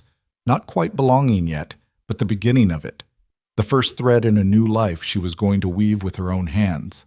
The reception took place in the church hall, a modest space that had been transformed by willing hands. Wildflowers in mason jars decorated tables covered with white cloths, and someone had strung paper lanterns across the ceiling. Martha and Rosa had organized everything, refusing Clara's offers to help with a firmness that brooked no argument. Now, as Clara stood beside Alden greeting well-wishers, she was profoundly grateful for their intervention. The line of people offering congratulations seemed endless. Ranch hands in their Sunday best shook Alden's hand and tipped their hats to Clara with genuine warmth. Older ranchers who'd known Alden since his early days clapped him on the shoulder and welcomed Clara to the valley. Their wives examined her dress with frank admiration, several asking where they might commission similar work. "I'm establishing a seamstress business," Clara found herself saying over and over. "Once I'm settled at the ranch, I'll be taking commissions." "Good," said one weathered woman with kind eyes. "We've needed a proper seamstress in this valley for years. Most of us make do with mail order or trips to Dallas, and neither is satisfactory." Patricia Harding appeared in the line, resplendent in deep burgundy silk, her husband Thomas beside her. She took Clara's hands warmly. "My dear, you look absolutely stunning. That dress is a masterpiece." She turned to the women clustered nearby. "Clara's making my gown for the cattleman's dinner. I've already seen her work on the redesign, and I guarantee every one of you will be clamoring for her services afterward." The endorsement from such a respected woman sent a visible ripple through the crowd. Clara saw calculations happening behind eyes, social equations being recalculated. She wasn't just Alden Barrett's unexpected bride anymore. She was a skilled craftswoman with the approval of Patricia Harding. Not everyone was pleased by this development. Lucinda Sutton stood near the refreshment table with her usual coterie, her face a mask of forced pleasantness that fooled no one. She'd congratulated Clara and Alden with words so sweet they bordered on sarcastic, her eyes hard as flint. Now she watched the receiving line with barely concealed fury, her grip tight on her punch glass. "She's going to break that glass if she holds it any tighter," Rosa murmured, appearing at Clara's elbow with a plate of cake. "Eat something. You barely touched breakfast, and you'll need your strength for what comes next." "What comes next?" Clara asked, accepting the cake gratefully. "The rest of your life," Rosa said with a slight smile. "Starting with tonight at the ranch, then the cattleman's dinner next week, then every day after that is Mrs. Alden Barrett. Pace yourself." Mrs. Alden Barrett. The name still felt strange in Clara's mind, like a dress she hadn't quite grown into yet. She glanced at Alden, who was deep in conversation with James Crawford about something ranch-related, and felt a flutter of nervousness. They were married now, truly married. Tonight they would return to the ranch together, share a room, begin the intimate reality of being husband and wife. As if sensing her thoughts, Alden looked up and met her eyes. Something warm passed between them. Reassurance, perhaps, or understanding. He excused himself from James and came to her side, his hand finding the small of her back in a gesture that was already becoming familiar. "Overwhelmed?" he asked quietly. "A little," Clara admitted. "It's all happening so fast. We can slow down if you need to. There's no rush for anything." His voice was low, meant only for her. "Tonight, tomorrow, next week. We'll take it all at whatever pace feels right to you." The consideration in his words eased some of Clara's tension. This was part of why she'd chosen him, she remembered. His respect, his willingness to see her as a person, rather than a possession or prize. The afternoon wore on with more congratulations, more cake, more conversations that blurred together in Claire's memory. She met so many people that names and faces became a confused jumble, though she tried desperately to remember them all. These were her neighbors now, the community she'd have to navigate as Alden's wife. It was nearly evening when things finally began winding down. The crowd thinned as families loaded into wagons to head home before dark. Martha and Rosa shooed Clara away when she tried to help clean up, insisting she'd done enough for one day. "Go on," Martha said, hugging her tightly. "Start your new life. We'll handle this." Alden's wagon waited outside, already loaded with Clara's few belongings from the hotel. He helped her up onto the seat, and she was acutely aware of the lingering observers watching them prepare to leave. As Alden swung up beside her and took the reins, someone called out a ribald comment that made Clara's cheeks burn. Laughter followed, good-natured but knowing. They rolled out of Clearwater as the sun began its descent, painting the sky in shades of orange and gold. The open road stretched before them, and with each passing mile, Clara felt the tension of the day beginning to ease from her shoulders. Out here, there were no watching eyes, no whispered judgments, just the two of them and the vast Texas landscape. "Thank you," Alden said after they'd been riding in comfortable silence for several minutes. Clara looked at him in surprise. "For what?" "For going through with it, for not letting Lucinda Sutton or anyone else drive you away." He kept his eyes on the road, but she could see tension in his jaw. "I know today wasn't easy. All those people staring, judging, weighing whether you measure up. I've been judged my entire life," Clara said quietly. Today was just louder about it. She paused, then added, "But it was also different. Today, some people looked at me and saw value, real value. That's more than I had in Boston." "You always had value," Alden said firmly. "Some people were just too blind to see it." They crested the rise overlooking Barrett Ranch just as the sun touched the western horizon, flooding the valley with golden light. The house stood solid and welcoming, smoke rising from the chimney where someone, probably Rosa, before she'd left for town, had laid a fire. In the corrals, horses moved like dark silhouettes against the glowing grass. It looked like a painting, Clara thought, like something too beautiful to be real. "Welcome home," Alden said softly. "Home." The words settled into Clara's chest with unexpected weight. This was home now, not the cramped Boston boarding house, not the impersonal hotel room, but this valley, this house, this life she'd chosen with a man she barely knew but was learning to trust. James Crawford emerged from the barn as they pulled up, grinning widely. Behind him, the ranch hands gathered, 10 men of various ages, all looking pleased and slightly awkward. "Congratulations, boss," James said, shaking Alden's hand firmly before turning to Clara. "Mrs. Barrett, welcome to the ranch. The boys and I wanted to be here when you arrived. Make it official-like." "That's very kind," Clara said, touched by the gesture. One of the younger hands stepped forward, hat in his hands, looking nervous. "Ma'am, we just wanted to say, we're real glad the boss found someone. This ranch has needed a woman's touch for a long time. And we heard what you did, standing up to them town folks. That took guts." "Thank you," Clara managed, her throat tight with unexpected emotion. "I appreciate the welcome." "We'll leave you folks to settle in," James said tactfully. "But if you need anything, we're just across the yard in the bunkhouse. Mrs. Crawford, Rosa, she left supper warming in the oven, said to tell you there's enough for tomorrow too, so you don't have to worry about cooking right away."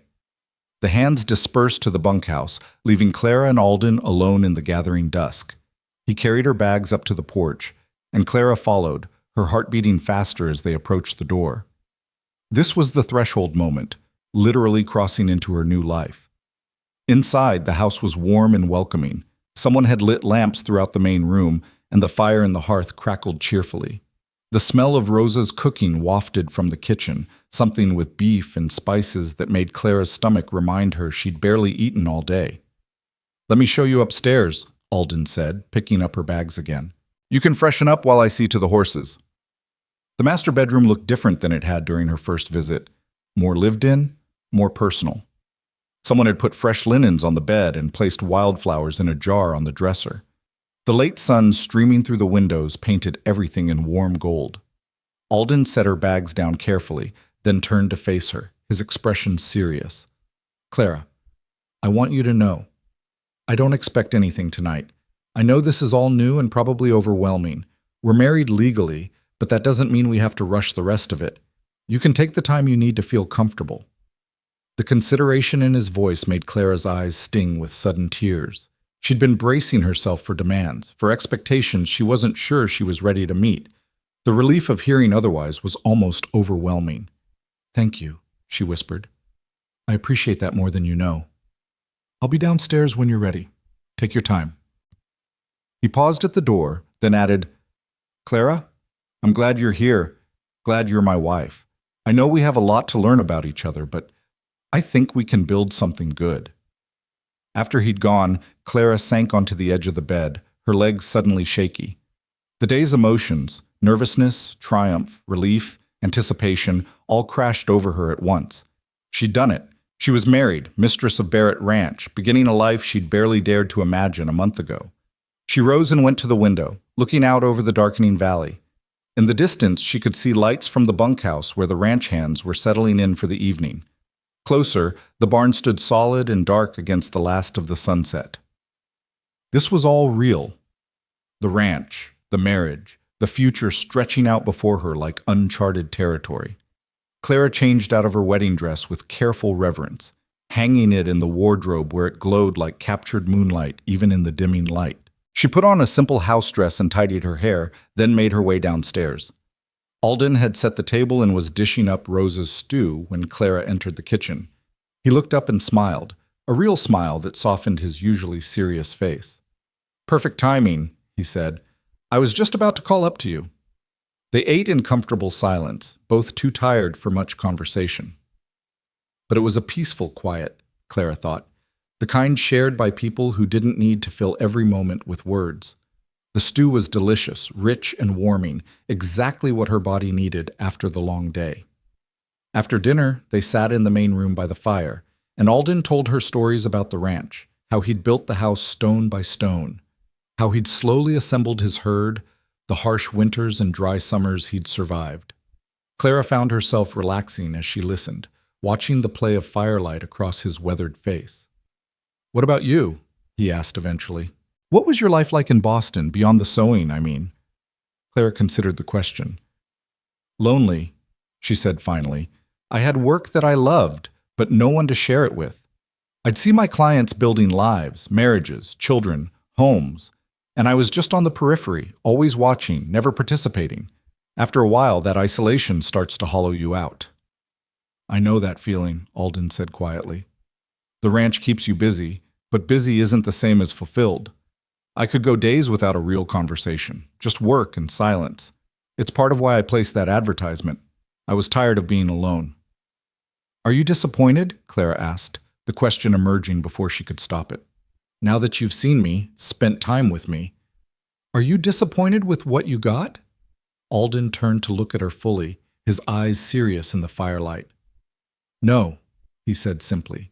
You're stronger than I expected, more capable. You handled Lucinda Sutton better than I could have. You created a dress that made half the women in Clearwater jealous. You're exactly what this ranch needs, what I need. A partner who can stand on her own but chooses to stand beside me. The words settled into Clara's chest, warm and reassuring. I'm not disappointed either, she said softly. I was afraid you might be all words and no substance, but you're not. You've been kind and patient and respectful. That's worth more than I can say. They talked until the fire burned low, sharing stories and small confidences, building the foundation of understanding that would support their marriage. When Clara finally admitted she was exhausted, Alden banked the fire and walked her upstairs. At the bedroom door, he paused. I'll sleep in one of the other rooms tonight, he said. Give you space to settle in. You don't have to, Clara began. I know, but I want to. He smiled slightly. We have time, Clara. There's no rush for anything. That night, Clara slept in the master bedroom alone, but for the first time since leaving Boston, she didn't feel lonely. She felt safe, valued, seen. It was enough. The next morning, Clara woke to sunlight streaming through the windows and the distant sounds of ranch work. Men's voices calling to each other, horses' hooves, the clang of metal on metal. She rose and dressed quickly, braiding her hair in a practical style, then made her way downstairs. The kitchen was empty, but someone had left the coffee pot warming on the stove and a covered plate with biscuits and jam on the table. A note in Alden's careful handwriting read, "Didn't want to wake you. Help yourself to breakfast. I'll be back around noon." Clara ate standing by the window, watching the ranch come to life in the morning light. This was her domain now, she realized. This house, this kitchen, this life. The thought was both thrilling and intimidating. She spent the morning exploring properly, opening cupboards and drawers, taking inventory of supplies and household goods. The house was well stocked with basics, but lacking in many of the small comforts that made a place feel like home. No curtains on the windows, no rugs on the floors, minimal decoration. It was functional, but stark, exactly what one would expect from a bachelor rancher who spent most of his time working. But Clara could see potential. Windows that would benefit from proper curtains, walls that wanted decoration, corners crying out for small touches of beauty. She mentally cataloged what she'd need from town, what she might make herself. She was examining the pathetically empty linen closet when she heard a knock at the front door. Opening it, she found a Mexican woman about her own age, plump and pretty, with a warm smile and curious eyes. "Mrs. Barrett, I'm Maria Reyes. My husband, Diego, works for Mr. Barrett. He's the head wrangler. I wanted to come welcome you properly and see if you needed anything." "Please, come in," Clara said, grateful for the company. "And call me Clara." Maria stepped inside, her eyes immediately taking in the sparse surroundings. "Rosa told me you're a seamstress from Boston. You must think this place needs a lot of work." "It needs a woman's touch," Clara said diplomatically. "But that's to be expected. Mr. Barrett built this house for function, not decoration. Well, if you need help with anything, cleaning, cooking, decorating, you just let me know. The ranch wives, we help each other out. That's how we survive out here." Maria smiled. "And I have to say, that dress you wore yesterday, every woman at the wedding was talking about it. My sister-in-law asked me to find out if you'd be willing to make her daughter's wedding dress." "I would," Clara said, pleased. "Once I'm settled and have finished Mrs. Harding's commission for the cattleman's dinner." "You're making Patricia Harding's dress?" Maria's eyes widened with respect. "That's good business, Clara. Mrs. Harding knows everyone who matters in the ranching community. If she's happy with your work, you'll have more commissions than you can handle." They talked for over an hour, and Clara learned more about ranch life from Maria than she had from anyone else. Maria explained the social dynamics among the ranch hands' families, who was reliable and who was prone to gossip, which women in the valley would be friendly and which would take time to warm up. "What about Lucinda Sutton?" Clara asked finally. "How much damage can she actually do?" Maria's expression turned serious. "Lucinda has influence in town, but less out here on the ranches. Ranch folk are practical. They care more about whether someone can do their job than whether they're fashionable. Still, she's vindictive when crossed. I'd watch your back at the cattleman's dinner. She'll be looking for ways to embarrass you." "I'm not planning to give her any opportunities," Clara said firmly. "Good." Maria stood, preparing to leave. "You've got spine, Clara. That's what this valley needs. Women who won't be pushed around by the Lucinda Suttons of the world." After Maria left, Clara returned to her exploration of the house. In the room Alden had prepared as her sewing studio, she found her supplies exactly where she'd left them during her first visit, plus additional items. More thread in various colors, extra needles, a new pair of shears that must have cost a small fortune. Evidence of Alden's thoughtfulness, his investment in her work. She spent the afternoon beginning Patricia Harding's dress, losing herself in the familiar rhythm of cutting and pinning. The work calmed her, grounded her. This was who she was, not just Alden's wife, but a craftswoman with valuable skills. Alden returned at noon as promised, dusty and tired, but smiling when he found her in the sewing room. "How was your morning?" he asked, leaning against the doorframe. "Productive. I met Maria Reyes, and she was wonderfully helpful. And I've started on Mrs. Harding's dress." Clara gestured to the fabric laid out on her work table. "How was yours?" "Busy. We're moving cattle to the north pasture, which is always an adventure." He paused. Clara, I have to go to Dallas in 3 days for a cattle auction. I'll be gone 2 nights. I hate to leave you alone so soon after the wedding, but it's fine, Clara assured him. This is a working ranch. I understand you have obligations. Rosa offered to stay with you while I'm gone, if you'd like the company. That would be nice, Clara admitted.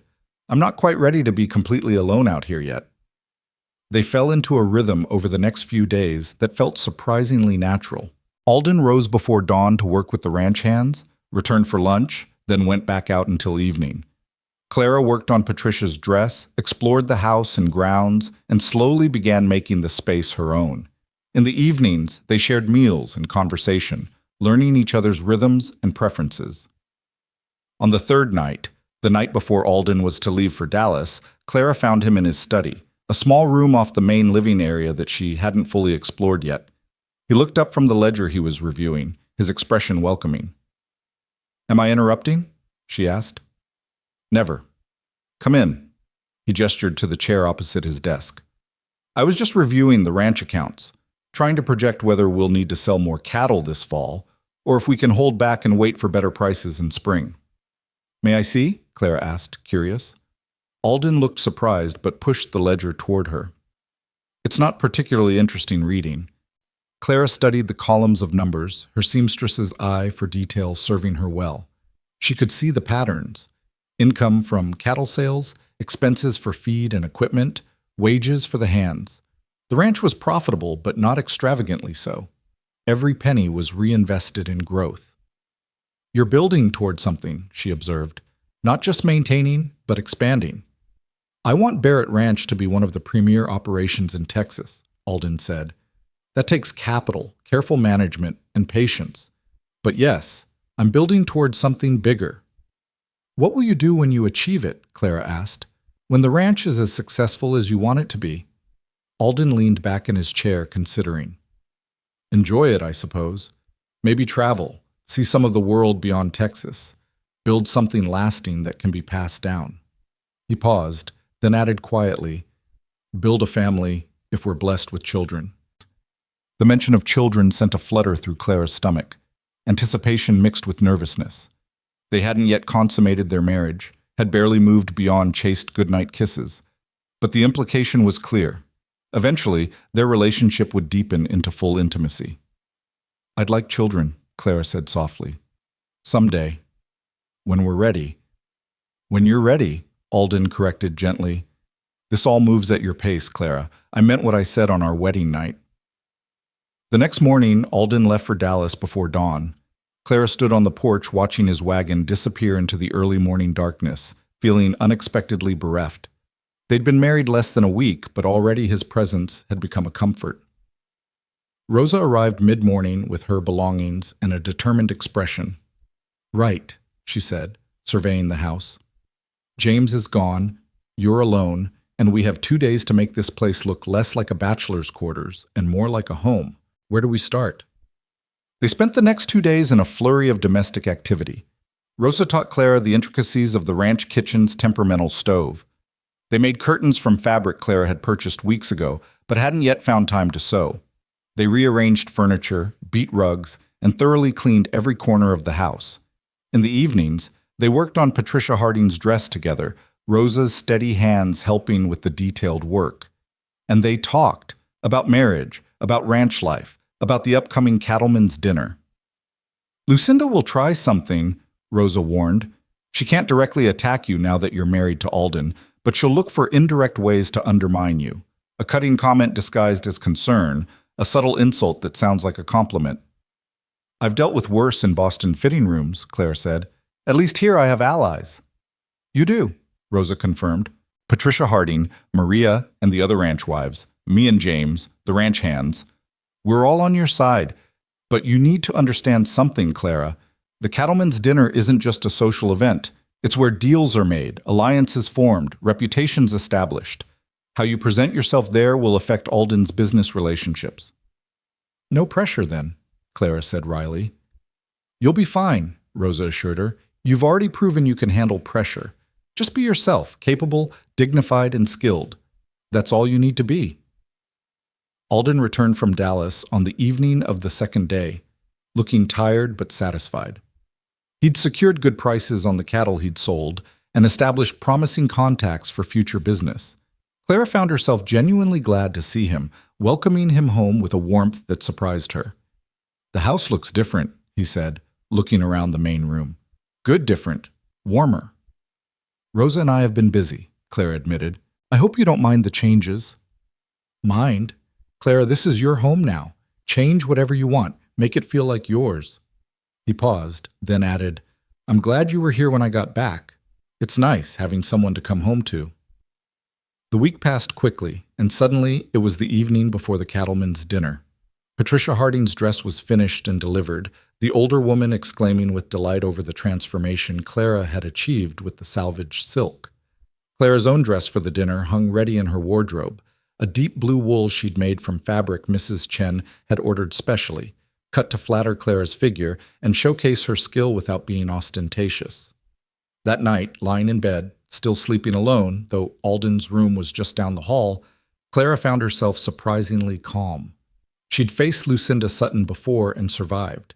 She'd proven her worth to Alden, to the ranch hands, to herself. Tomorrow would be just another test, and she'd pass it the same way she'd passed all the others, with dignity, skill, and the quiet strength she'd spent a lifetime developing. The morning of the cattleman's dinner dawned gray and cool, with clouds gathering on the horizon. Clara rose early and went through her preparations with methodical care. She arranged her hair in a style that was elegant but not fussy, applied just enough powder to smooth her complexion, and dressed in her blue wool with careful attention to every detail.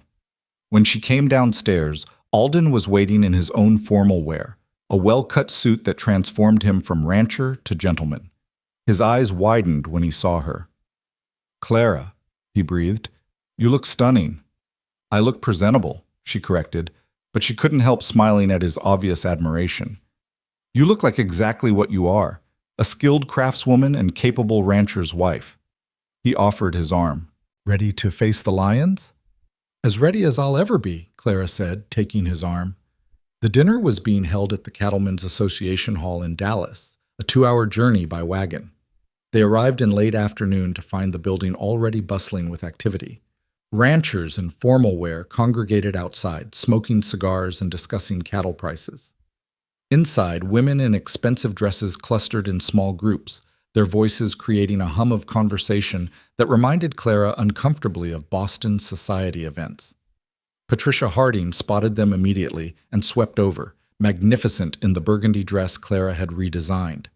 Several other women followed in her wake, clearly curious. "Alden, Clara, wonderful to see you." Patricia took Clara's hand warmly. "Everyone, this is Clara Barrett, the seamstress I was telling you about. She's the one who created this dress from that disaster I showed you." The women examined Clara with frank interest, not the cutting assessment Lucinda Sutton had subjected her to, but genuine curiosity mixed with respect.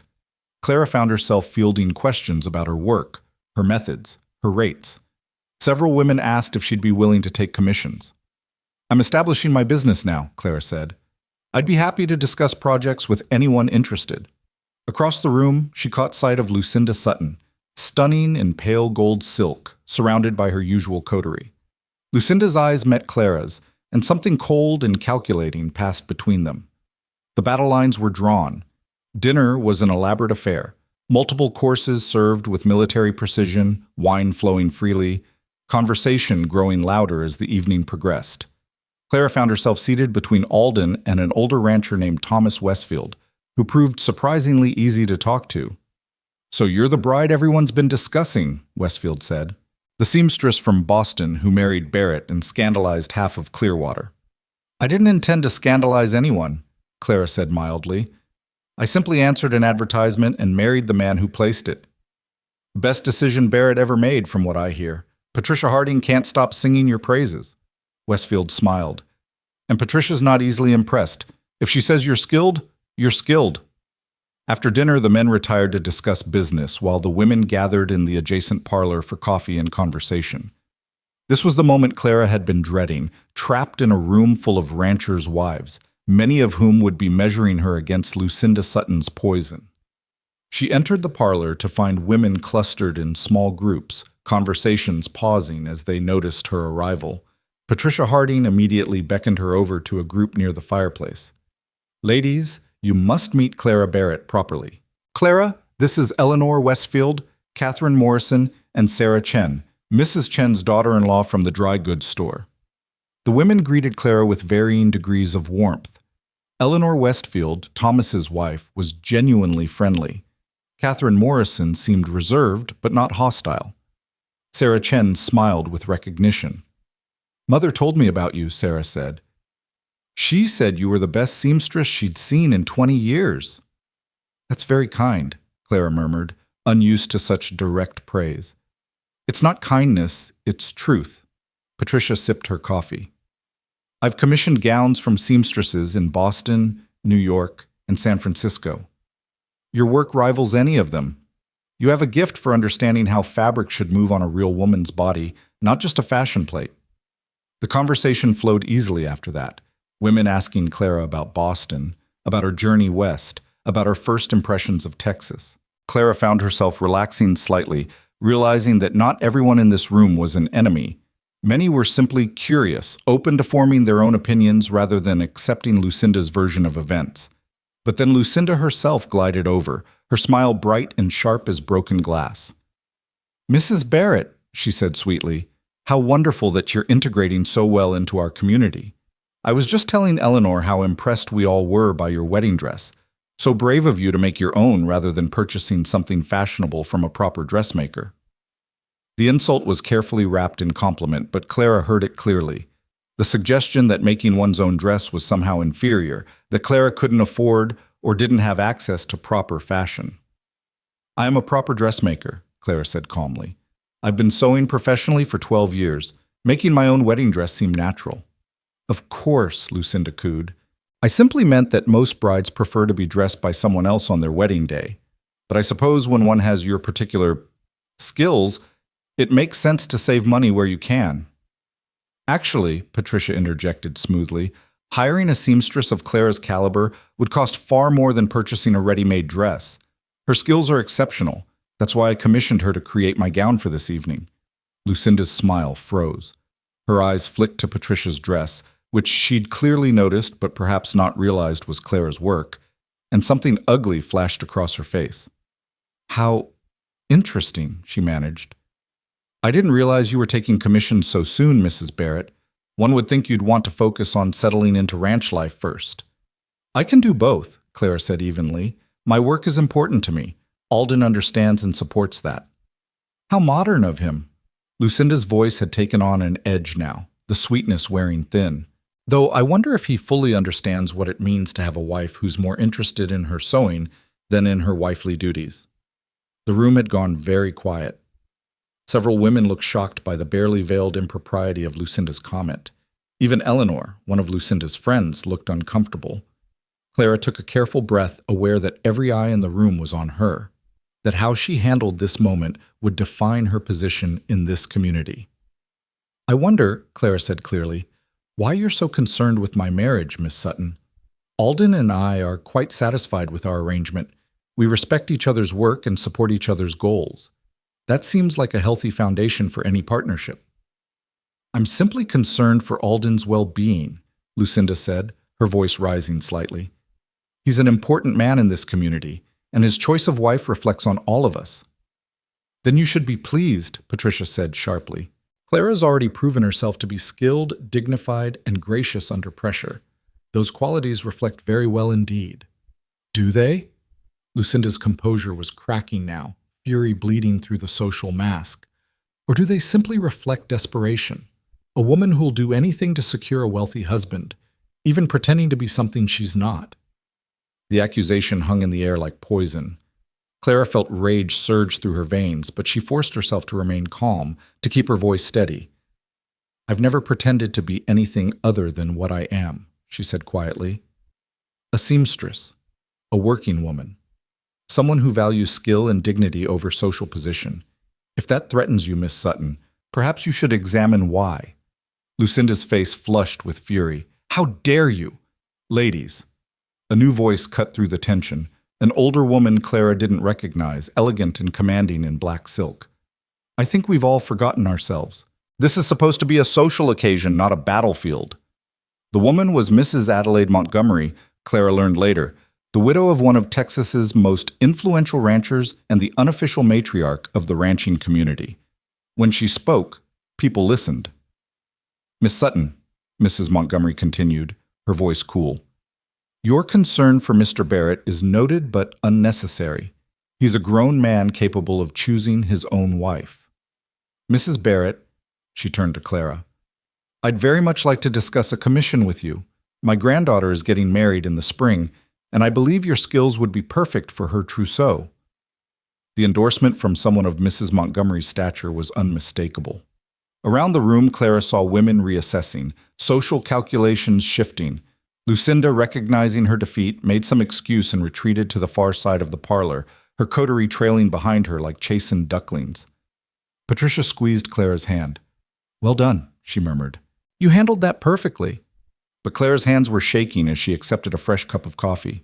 She'd won this battle, but she knew with absolute certainty that the war with Lucinda Sutton wasn't over. It was only beginning. The remainder of the evening passed in a blur of conversations and careful social navigation. Clara found herself surrounded by ranchers' wives eager to discuss commissions, their interest clearly sparked by both Patricia Harding's endorsement and Mrs. Montgomery's public approval. By the time the men rejoined them from their business discussions, Clara had preliminary agreements for 5 new projects and a growing realization that she might actually succeed in building a seamstress business in Texas. Alden found her near the refreshment table, deep in conversation with Catherine Morrison about a dress for Catherine's daughter's debut. He waited patiently until they'd finished, then touched Clara's elbow gently. Ready to go home? He asked quietly. You look exhausted. Clara was exhausted. The emotional toll of confronting Lucinda had drained her more than she'd realized. Yes, please. They made their farewells, and Clara noticed the difference in how people responded to her now compared to when they'd arrived. More warmth, more respect, more genuine interest. She'd passed some invisible test, proven herself worthy of acceptance in a way that had nothing to do with her appearance and everything to do with her conduct under pressure. The wagon ride home was dark and cool, with stars spreading across the sky like scattered diamonds. They'd been riding in comfortable silence for nearly an hour when Alden finally spoke. I heard what happened with Lucinda, he said. 6 people felt compelled to tell me about it during the business discussion. They seemed to think I should know that my wife had been publicly attacked. Clara's stomach tightened with anxiety. Are you angry? Angry? Alden sounded surprised. Why would I be angry with you? Because I caused a scene. Because I didn't just let her comments pass. Because you defended yourself with dignity and intelligence? Alden interrupted. Clara, I'm not angry. I'm proud. You handled Lucinda better than I could have. You didn't sink to her level, didn't respond with cruelty, but you also didn't let her walk over you. That takes strength. She's not going to stop, Clara said quietly.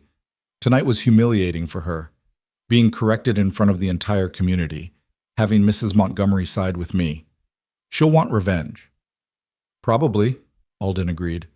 But she'll find it harder now. You've won allies tonight, Clara. Real ones. Patricia Harding, Mrs. Montgomery, the other ranchers' wives. They're not going to tolerate Lucinda's games the way Clearwater society does. Out here, among ranching families, capability matters more than beauty or social position. Clara wanted to believe him, but years of being underestimated had taught her caution. Still, she couldn't deny that tonight had been a victory. She'd walked into that room as the questionable mail-order bride and left as a respected craftswoman with a growing business. That was worth something.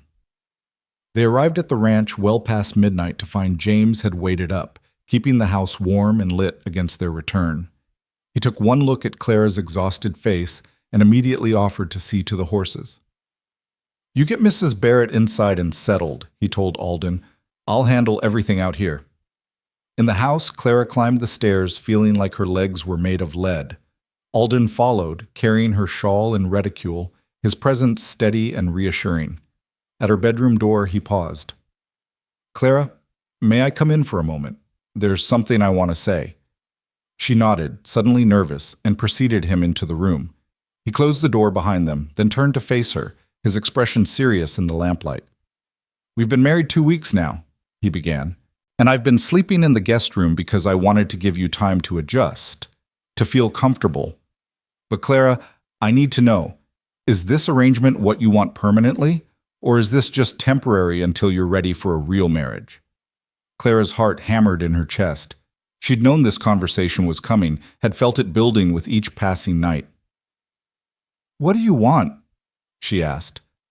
"I want a real marriage," Alden said honestly. "Not immediately, not before you're ready, but eventually. I want to share a room with my wife, share a bed. I want the intimacy and partnership that goes beyond separate sleeping arrangements, but only if that's what you want too." Clara studied his face, seeing vulnerability there beneath the usual steadiness. He was risking rejection, asking for something she might not be ready to give. The realization that he could be uncertain too, that he wasn't completely confident in her regard, made something shift in her chest. "I'm afraid," she admitted quietly. "Not of you specifically, but of disappointing you, of not being enough in that way, the same way I've never been enough in every other way." Alden crossed the room in 2 strides and took her hands in his grip warm and firm. "Clara, listen to me. You are enough. More than enough. You're intelligent, skilled, brave, and beautiful in ways that have nothing to do with conventional standards. And yes, I find you attractive. Very attractive. But more than that, I respect you. I like you. I enjoy your company. That's what makes a marriage work. Not some fantasy of physical perfection." "You really believe that?" Clara whispered. "I know that." He lifted one hand to cup her face gently. "May I kiss you? Really kiss you? Not just the polite pecks we've been sharing?" Clara nodded, her breath catching in her throat. Alden leaned in slowly, giving her time to pull away if she wanted to, but she didn't want to. When his lips met hers, it wasn't the chaste press of their wedding kiss, but something deeper, more searching. His hand slid into her hair, loosening pins, and Clara found herself leaning into him, her own hands gripping his shoulders. When they finally broke apart, both breathing hard, Alden rested his forehead against hers. "I'm going back to my room now," he said quietly. "Because if I stay, I won't want to leave. And I don't think either of us is ready for that tonight. But soon, Clara. When you're ready, tell me. I'll be waiting." He left, and Clara sank onto her bed, her entire body trembling with a mixture of desire and relief and something that felt dangerously close to love. She'd married Alden expecting respect and security, but she was starting to realize she might get something far more precious, genuine partnership, possibly even happiness. The next few weeks fell into a rhythm that felt increasingly natural. Clara divided her time between household management, her growing seamstress business, and learning the complexities of ranch life. Maria Reyes became a regular visitor, teaching Clara everything from how to can vegetables to which ranch wives were trustworthy and which were prone to gossip. Rosa came every few days, usually bringing some new piece of ranch wisdom or a story about the hands that made Clara laugh. The commissions from the cattleman's dinner materialized into actual work. Catherine Morrison brought fabric for her daughter's debut dress. Mrs. Montgomery arrived in an impressive carriage with detailed specifications for her granddaughter's trousseau. 2 other ranchers' wives commissioned everyday dresses, and one asked Clara to remake an inherited gown that no longer fit properly. Clara threw herself into the work with passionate focus, transforming the sewing room into a proper workshop. She created a system for tracking commissions, ordered additional supplies from Mrs. Chen, and even hired Sarah Chen part-time to help with basic finishing work on simpler projects. Her business wasn't just surviving, it was thriving. But more than the professional success, Clara found herself settling into the personal aspects of her new life. She learned Alden's preferences, how he liked his coffee, that he read for an hour before bed, that he had a wry sense of humor that emerged when he was relaxed. She discovered the ranch's rhythms, understanding when Alden would be busy with cattle and when he'd be available for conversation. She made the house truly hers, adding curtains and rugs and small decorative touches that transformed it from bachelor quarters into a home. And slowly, carefully, their physical relationship deepened. A week after the cattleman's dinner, Clara invited Alden to stay in her room rather than retreating to his own. That first night was awkward and tender, both of them nervous, but it was also honest and gradually satisfying. They learned each other with patience and care, building intimacy at a pace that felt right for both of them. 3 weeks after that, Alden moved his belongings into the master bedroom permanently.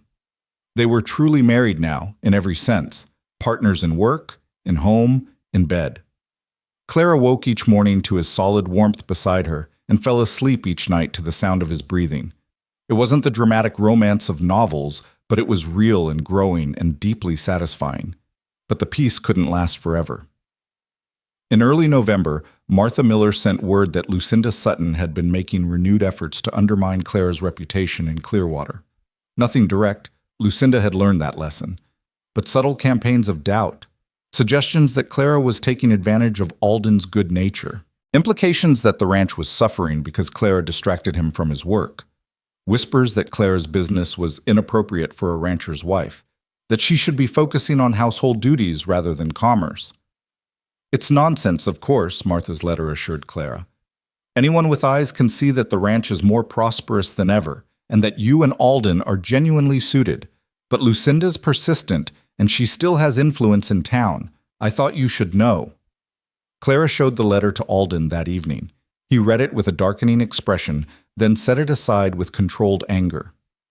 I'm going to the Sutton house tomorrow, he said flatly. This has gone on long enough. If Lucinda won't leave you alone voluntarily, I'll make it clear that continued harassment will have consequences. No, Clara said firmly.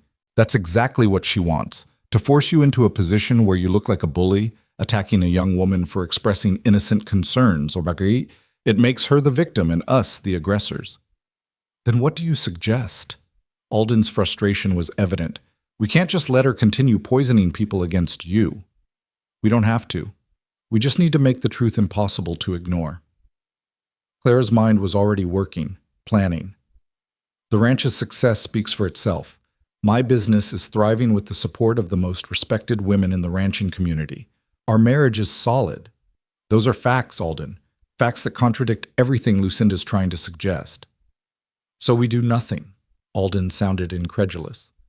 We do something very strategic. We host a gathering here at the ranch, not a formal party. That would look like we're trying too hard.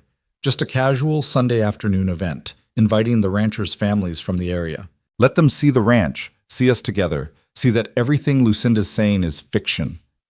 Clara warmed to her plan as she spoke. People believe what they see with their own eyes more than what they hear through gossip. We show them the truth, and Lucinda's lies lose power. Alden studied her for a long moment, then slowly smiled. You're devious when you want to be. I like it. I learned from the best, Boston society women who could destroy reputations with a carefully placed comment and rebuild them just as quickly with the right gesture. Lucinda thinks she's skilled at social warfare, but she's playing with amateur tactics. I grew up watching professionals. They spent the next 2 weeks planning and preparing. Alden warned the ranch hands about the upcoming gathering, and the men threw themselves into making the ranch look its absolute best. Corrals were repaired and whitewashed.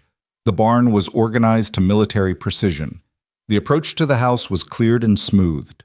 James even convinced the hands to construct additional seating areas in the yard, anticipating that many guests would prefer to gather outside. Clara worked with Rosa and Maria to plan refreshments. Nothing too elaborate, but enough to demonstrate hospitality. Simple sandwiches, fresh bread, several types of pie, coffee, and lemonade. Food that suggested welcome without ostentation. She also made sure to have several works in progress visible in her sewing room, not displayed ostentatiously, but naturally present, evidence of her thriving business. Mrs. Montgomery's granddaughter's trousseau, carefully draped on dress forms. Catherine Morrison's daughter's debut gown, nearly finished. The everyday practical work that comprised most of her commissions, all of it testament to her skill and industry. Invitations went out to 20 ranching families in the valley. Most accepted immediately. A few sent polite regrets with genuine-sounding excuses. But the Hardings accepted, as did the Westfields, the Morrisons, and most importantly, Mrs. Adelaide Montgomery herself. With those names on the guest list, Clara knew other families would attend simply to maintain their own social standing. The Suttons were pointedly not invited. Clara knew this would fuel Lucinda's fury, but it also made a statement. The Suttons were not essential to the Barretts' social circle. Clearwater society might revolve around Lucinda, but ranching society had different centers of power. The Sunday before the gathering, Clara was in town with Alden collecting final supplies when they encountered Lucinda outside the general store. The other woman's expression when she saw them was a mixture of fury and something that might have been desperation. "Alden," she called, stepping directly into their path. "I need to speak with you, privately." "Anything you need to say can be said in front of my wife," Alden said coolly. "It's about your reputation, about what people are saying." Lucinda's voice had taken on an urgent quality. "You need to understand that Clara's commercial activities are reflecting poorly on you. A rancher of your status shouldn't have a wife in trade. It's unseemly." "Clara's business is profitable, respectable, and entirely appropriate," Alden said. "What's unseemly is your continued campaign to undermine her. Consider this your final warning, Lucinda. If this behavior continues, I will discuss your conduct with your father. I imagine he'll be interested to know that his daughter is jeopardizing his banking relationships with half the ranchers in this valley." Lucinda's face went white. "You wouldn't dare." "Try me," Alden said flatly. "I've been patient because I thought you'd eventually accept reality. But my patience has limits. Clara is my wife. She has my complete support. Nothing you say or do will change that. The only thing you're accomplishing is making yourself look petty and vindictive." He guided Clara past Lucinda, who stood frozen on the walkway, her carefully maintained composure finally cracking. Clara glanced back once and saw genuine distress on the other woman's face. Not just anger, but something like pain. For a moment, she almost felt sorry for Lucinda. Almost. The day of the gathering dawned clear and beautiful, with November sunshine warming the air to a comfortable temperature. The ranch looked magnificent. Every building freshly maintained, the valley's natural beauty on full display, the cattle grazing peacefully in the distance. It looked like the prosperous, well-managed operation it was.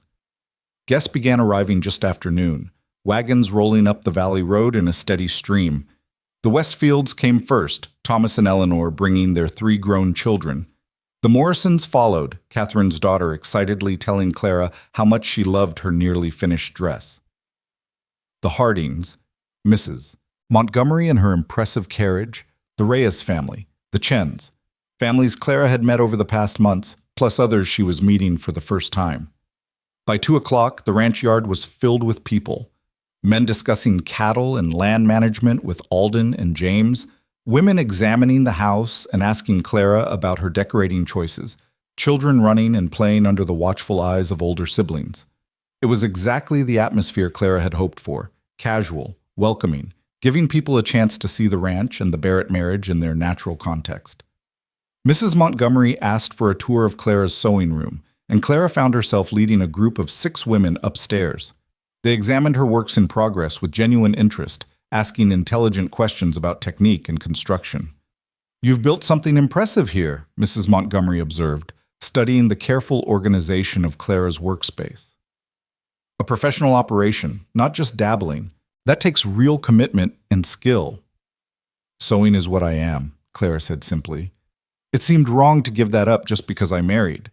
Alden understood that. "Not many men would," Catherine Morrison said. "Most want their wives focused entirely on domestic duties." "Most men don't value partnership the way Alden does," Clara countered. "He sees my work as an asset to our household, not a distraction from it. The income helps fund ranch improvements. The connections help build his business relationships. We support each other's success." "That's how a good marriage should work," Mrs. Montgomery said firmly. "My late husband and I operated that way for 40 years. He ran the cattle operation. I managed everything else, the household, the accounts, even some land purchases. We were partners, not just husband and wife. That's what builds lasting success." The endorsement from such a respected figure made several other women nod in agreement.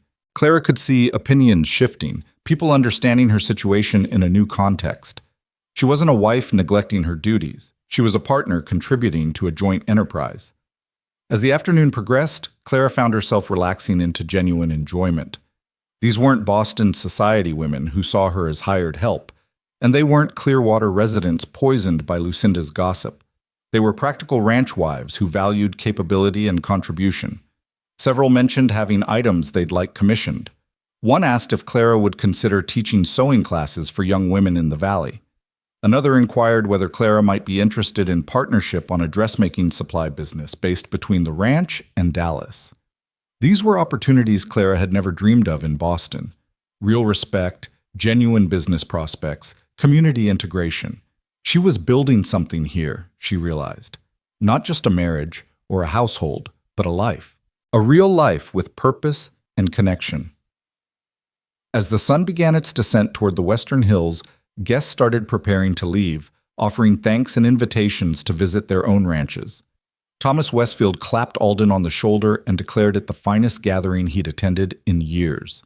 Catherine Morrison hugged Clara and whispered that she was exactly what the valley needed. Mrs. Montgomery's departure was more formal, but she pressed Clara's hand warmly and told her she'd done her late husband proud with the quality of the trousseau work. After the last wagon had rolled away and the ranch hands had dispersed to evening chores, Clara and Alden stood together on the porch, watching the sun paint the valley in shades of gold and amber. "That was a success," Alden said quietly, his arm around Clara's waist. "It was exactly what we needed," Clara agreed. "Now when Lucinda tries to spread doubts, people will have their own experiences to contradict her. They've seen the ranch, seen us together, seen my work. That's more powerful than any gossip." "You're brilliant, you know that?" Alden turned her to face him, his eyes warm in the fading light. "I thought I was marrying a skilled seamstress and getting a capable household manager. I didn't realize I was getting a strategic genius." Clara laughed, surprising herself with how natural it felt. "I'm not a genius. I'm just someone who learned how to survive in hostile environments. Boston society taught me that the truth, properly presented, is more powerful than any lie. Well, whatever you want to call it, it worked." Alden kissed her gently. "Come on, let's go inside. I'm exhausted, and I suspect you are too." That night, lying in bed with Alden's arm around her, Clara felt something she hadn't experienced in years: contentment. Not just absence of unhappiness, but genuine satisfaction with her life. She had work she loved, a home she'd made her own, a husband who respected and valued her, and a growing network of genuine friends and allies. The war with Lucinda Sutton wasn't necessarily over, but it no longer mattered as much. Clara had built something real here, something that couldn't be destroyed by gossip or social manipulation. She'd found her place. 2 weeks later, Martha sent another letter, this one filled with surprising news. Lucinda Sutton had suddenly announced her engagement to a banker's son from Dallas and would be moving there after the wedding. The speed of the engagement suggested it had been arranged, possibly by her father, as a way to extract her from an increasingly untenable social situation in Clearwater. "Everyone's relieved," Martha wrote. "Lucinda's been difficult for years, but no one wanted to be the first to say so. Now that she's leaving, people are practically celebrating. The general store owner told me yesterday that business has been more pleasant in the last week than it's been in years. You did us all a favor by refusing to be intimidated." Clara showed the letter to Alden, who read it with grim satisfaction. "I should feel sorry for the poor bastard in Dallas who's getting her," he said. "But mostly, I'm just relieved she'll be someone else's problem." "I hope she's happy," Clara said, and was surprised to realize she meant it. "I hope she finds whatever it is she's been searching for, because all that cruelty came from somewhere, some deep dissatisfaction or pain. Maybe leaving Clearwater will give her a chance to be someone different." "You're more generous than she deserves," Alden observed. "Maybe, but I can afford to be generous now. She can't hurt me anymore." Clara folded the letter carefully. "Besides, I'm too busy to waste energy on old enemies. Mrs. Montgomery's granddaughter wants to add 2 more dresses to her trousseau. Catherine Morrison's daughter wants a matching ensemble for some social event. And I have 3 new inquiries from families I met at the gathering. I'm going to need to hire additional help just to keep up." "Hire whoever you need," Alden said. "Your business is thriving, Clara. You should enjoy that success." As winter settled over the valley, Clara did exactly that. She hired 2 young women from town as apprentices, teaching them basic techniques while reserving the detailed work for herself. Sarah Chen increased her hours, proving invaluable for managing the growing business. Clara established regular work hours. setting boundaries that allowed her to balance her professional work with her roles as ranch wife and household manager. The commissions kept coming, not just from the immediate area, but from Dallas and even Fort Worth, as word spread about the skilled seamstress operating out of Barrett Ranch. Clara raised her rates, partly out of necessity given the demand and partly as a statement of her worth. Women paid without complaint, recognizing that quality work commanded quality prices. By Christmas, Clara's seamstress business was profitable enough to contribute significantly to the ranch's operating capital. She and Alden sat together one evening in December, reviewing accounts and planning for the coming year. "If I invest these earnings back into the ranch," Alden said slowly, studying the figures, "we could expand the herd by 20% next spring. That would mean more hands, more work, but significantly more profit within 2 years." "Do it," Clara said without hesitation. "My business will continue generating income. We can afford the risk." "We," Alden repeated, something warm in his voice. "I like how that sounds. We're really building this together, aren't we?" "That was always the plan," Claire reminded him. "Partnership? That's what you offered in your letters, and that's what we've created." Christmas was small but meaningful, just the two of them, plus James and Rosa for Christmas dinner. They exchanged modest gifts. Alden gave Clara a beautiful set of German sewing scissors she'd been coveting. Clara gave him a shirt she'd made, carefully tailored to his frame, in fabric she'd special ordered from Boston. They attended Christmas services in Clearwater, where people greeted them warmly, without the undercurrent of judgment that had characterized Clara's early weeks in town. Lucinda Sutton was notably absent, having already moved to Dallas.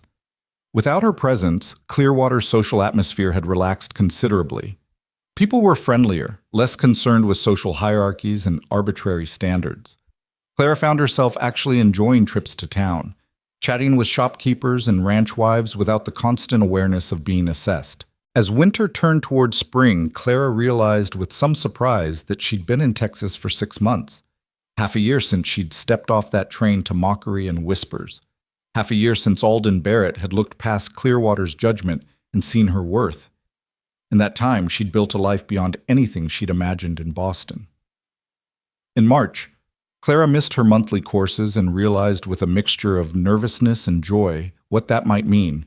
She waited another month to be certain, then told Alden one evening as they sat together on the porch, watching the spring sunset. "I think I might be pregnant," she said quietly. Alden went very still, then turned to look at her with an expression of wonder mixed with concern. "You think? Or you know?" "I'm fairly certain. I've missed 2 months now, and I've been feeling nauseous in the mornings. I should probably see a doctor to confirm, but—" She trailed off, uncertain how he'd react. "Clara." Alden took her hands in his grip gentle but firm. "This is wonderful news. Are you happy about it?" "I'm terrified," Clara admitted. "But yes, I'm happy. I think. It's all happening so fast. The marriage, the business, and now this. But yes, I'm happy." "So am I." Alden pulled her close, his arms wrapping around her carefully, as if she might break. "We're going to have a family, Clara, a real family. That's more than I ever hoped for when I placed that advertisement." They told Rosa and James first, then gradually spread the news to their wider community. The response was overwhelmingly positive, ranch wives offering advice and assistance, Mrs. Montgomery sending a substantial gift of baby linens, even Martha Miller writing to offer her congratulations and support. Clara found herself surrounded by women eager to help, to share their own experiences, to welcome her into yet another aspect of Valley life. She continued her seamstress work throughout the pregnancy, modifying her schedule as needed, but refusing to completely abandon her business. Her apprentices proved invaluable, taking on more responsibility as Clara's energy waned in the later months.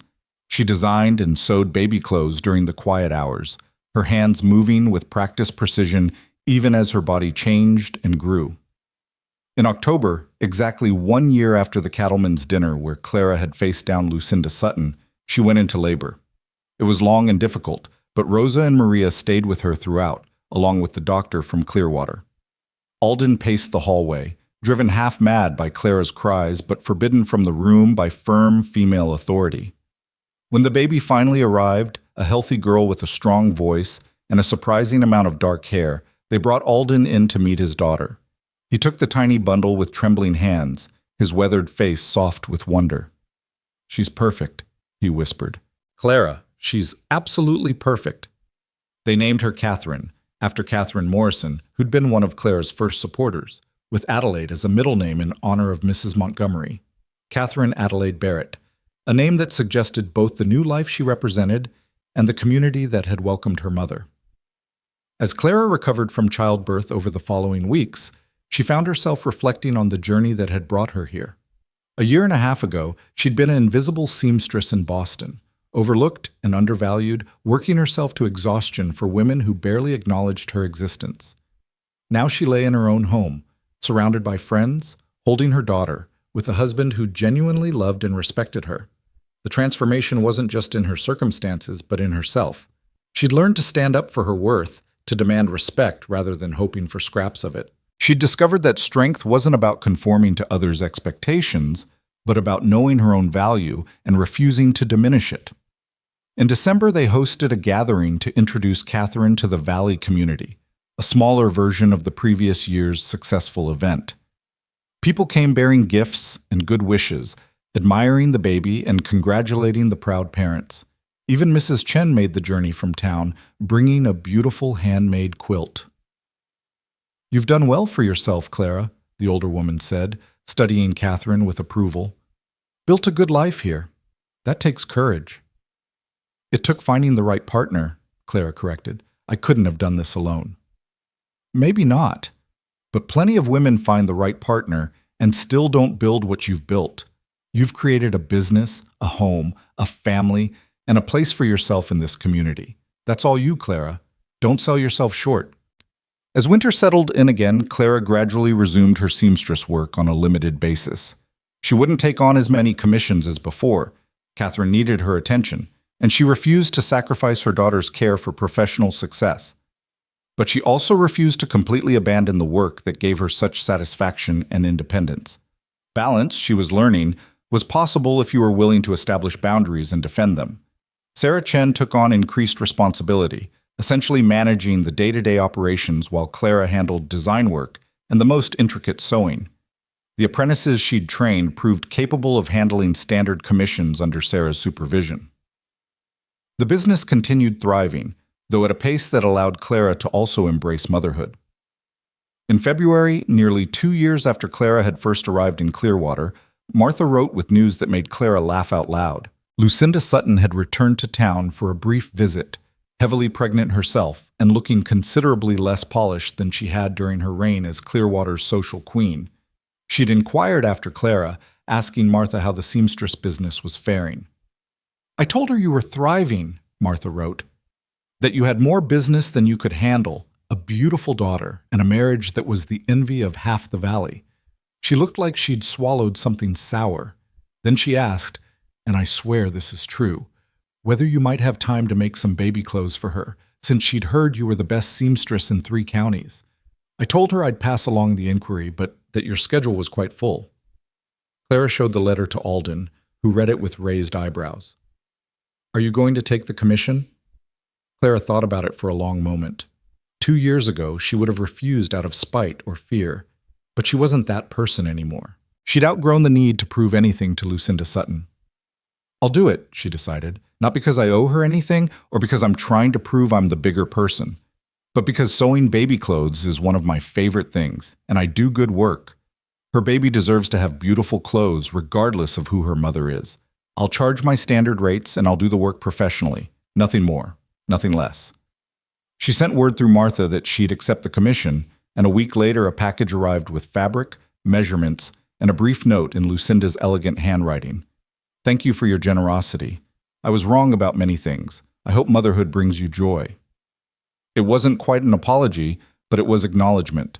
Clara accepted it for what it was, a small gesture from a woman who'd perhaps learned her own difficult lessons, and set to work creating the most beautiful baby layettes she'd ever made. When she sent them back to Dallas, she included a note of her own.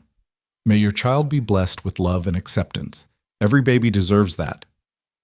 Spring arrived again, bringing with it the renewal of life across the valley. Clara stood on the porch one morning in April, Catherine on her hip, watching Alden and the hands work with the new calves. The valley was green with spring grass, the morning air was sweet with wildflowers, and the ranch stretched out before her like a promise fulfilled. She thought about the woman she'd been when she arrived in Clearwater, nervous, defensive, braced for rejection. That woman had needed to prove her worth at every turn, to defend her right to exist in spaces that didn't want her. This woman, the one she'd become, knew her worth without needing constant validation. She'd built a life based on genuine respect and partnership, on skills and contribution rather than appearance and social position. Catherine cooed and grabbed at Clara's hair, pulling her from her reverie. Clara kissed her daughter's soft head and smiled. This was what she'd been searching for all those years in Boston. Not perfection, not some fairy tale transformation, but authentic connection and purposeful work. A place where she was valued for exactly who she was. Alden looked up from the corral and waved, his face breaking into a smile when he saw them. Clara waved back, her heart full in a way she'd never quite experienced before. This was home. Not because it was perfect or because everyone accepted her without question, but because she'd fought for her place here and won it through dignity, skill, and unwavering self-respect. The woman they'd mocked when she stepped off that train had become the woman the whole valley respected, not through changing who she was, but through refusing to be diminished by others' narrow vision. She was Clara Barrett now, wife, mother, seamstress, rancher's partner, and she'd earned every single aspect of that identity. As she turned to go back inside, Catherine babbling happily on her hip, Clara paused for one last look at the valley spreading out in the morning light. This was her life now, the life she'd built from nothing but determination and self-worth. And it was more than enough. It was everything.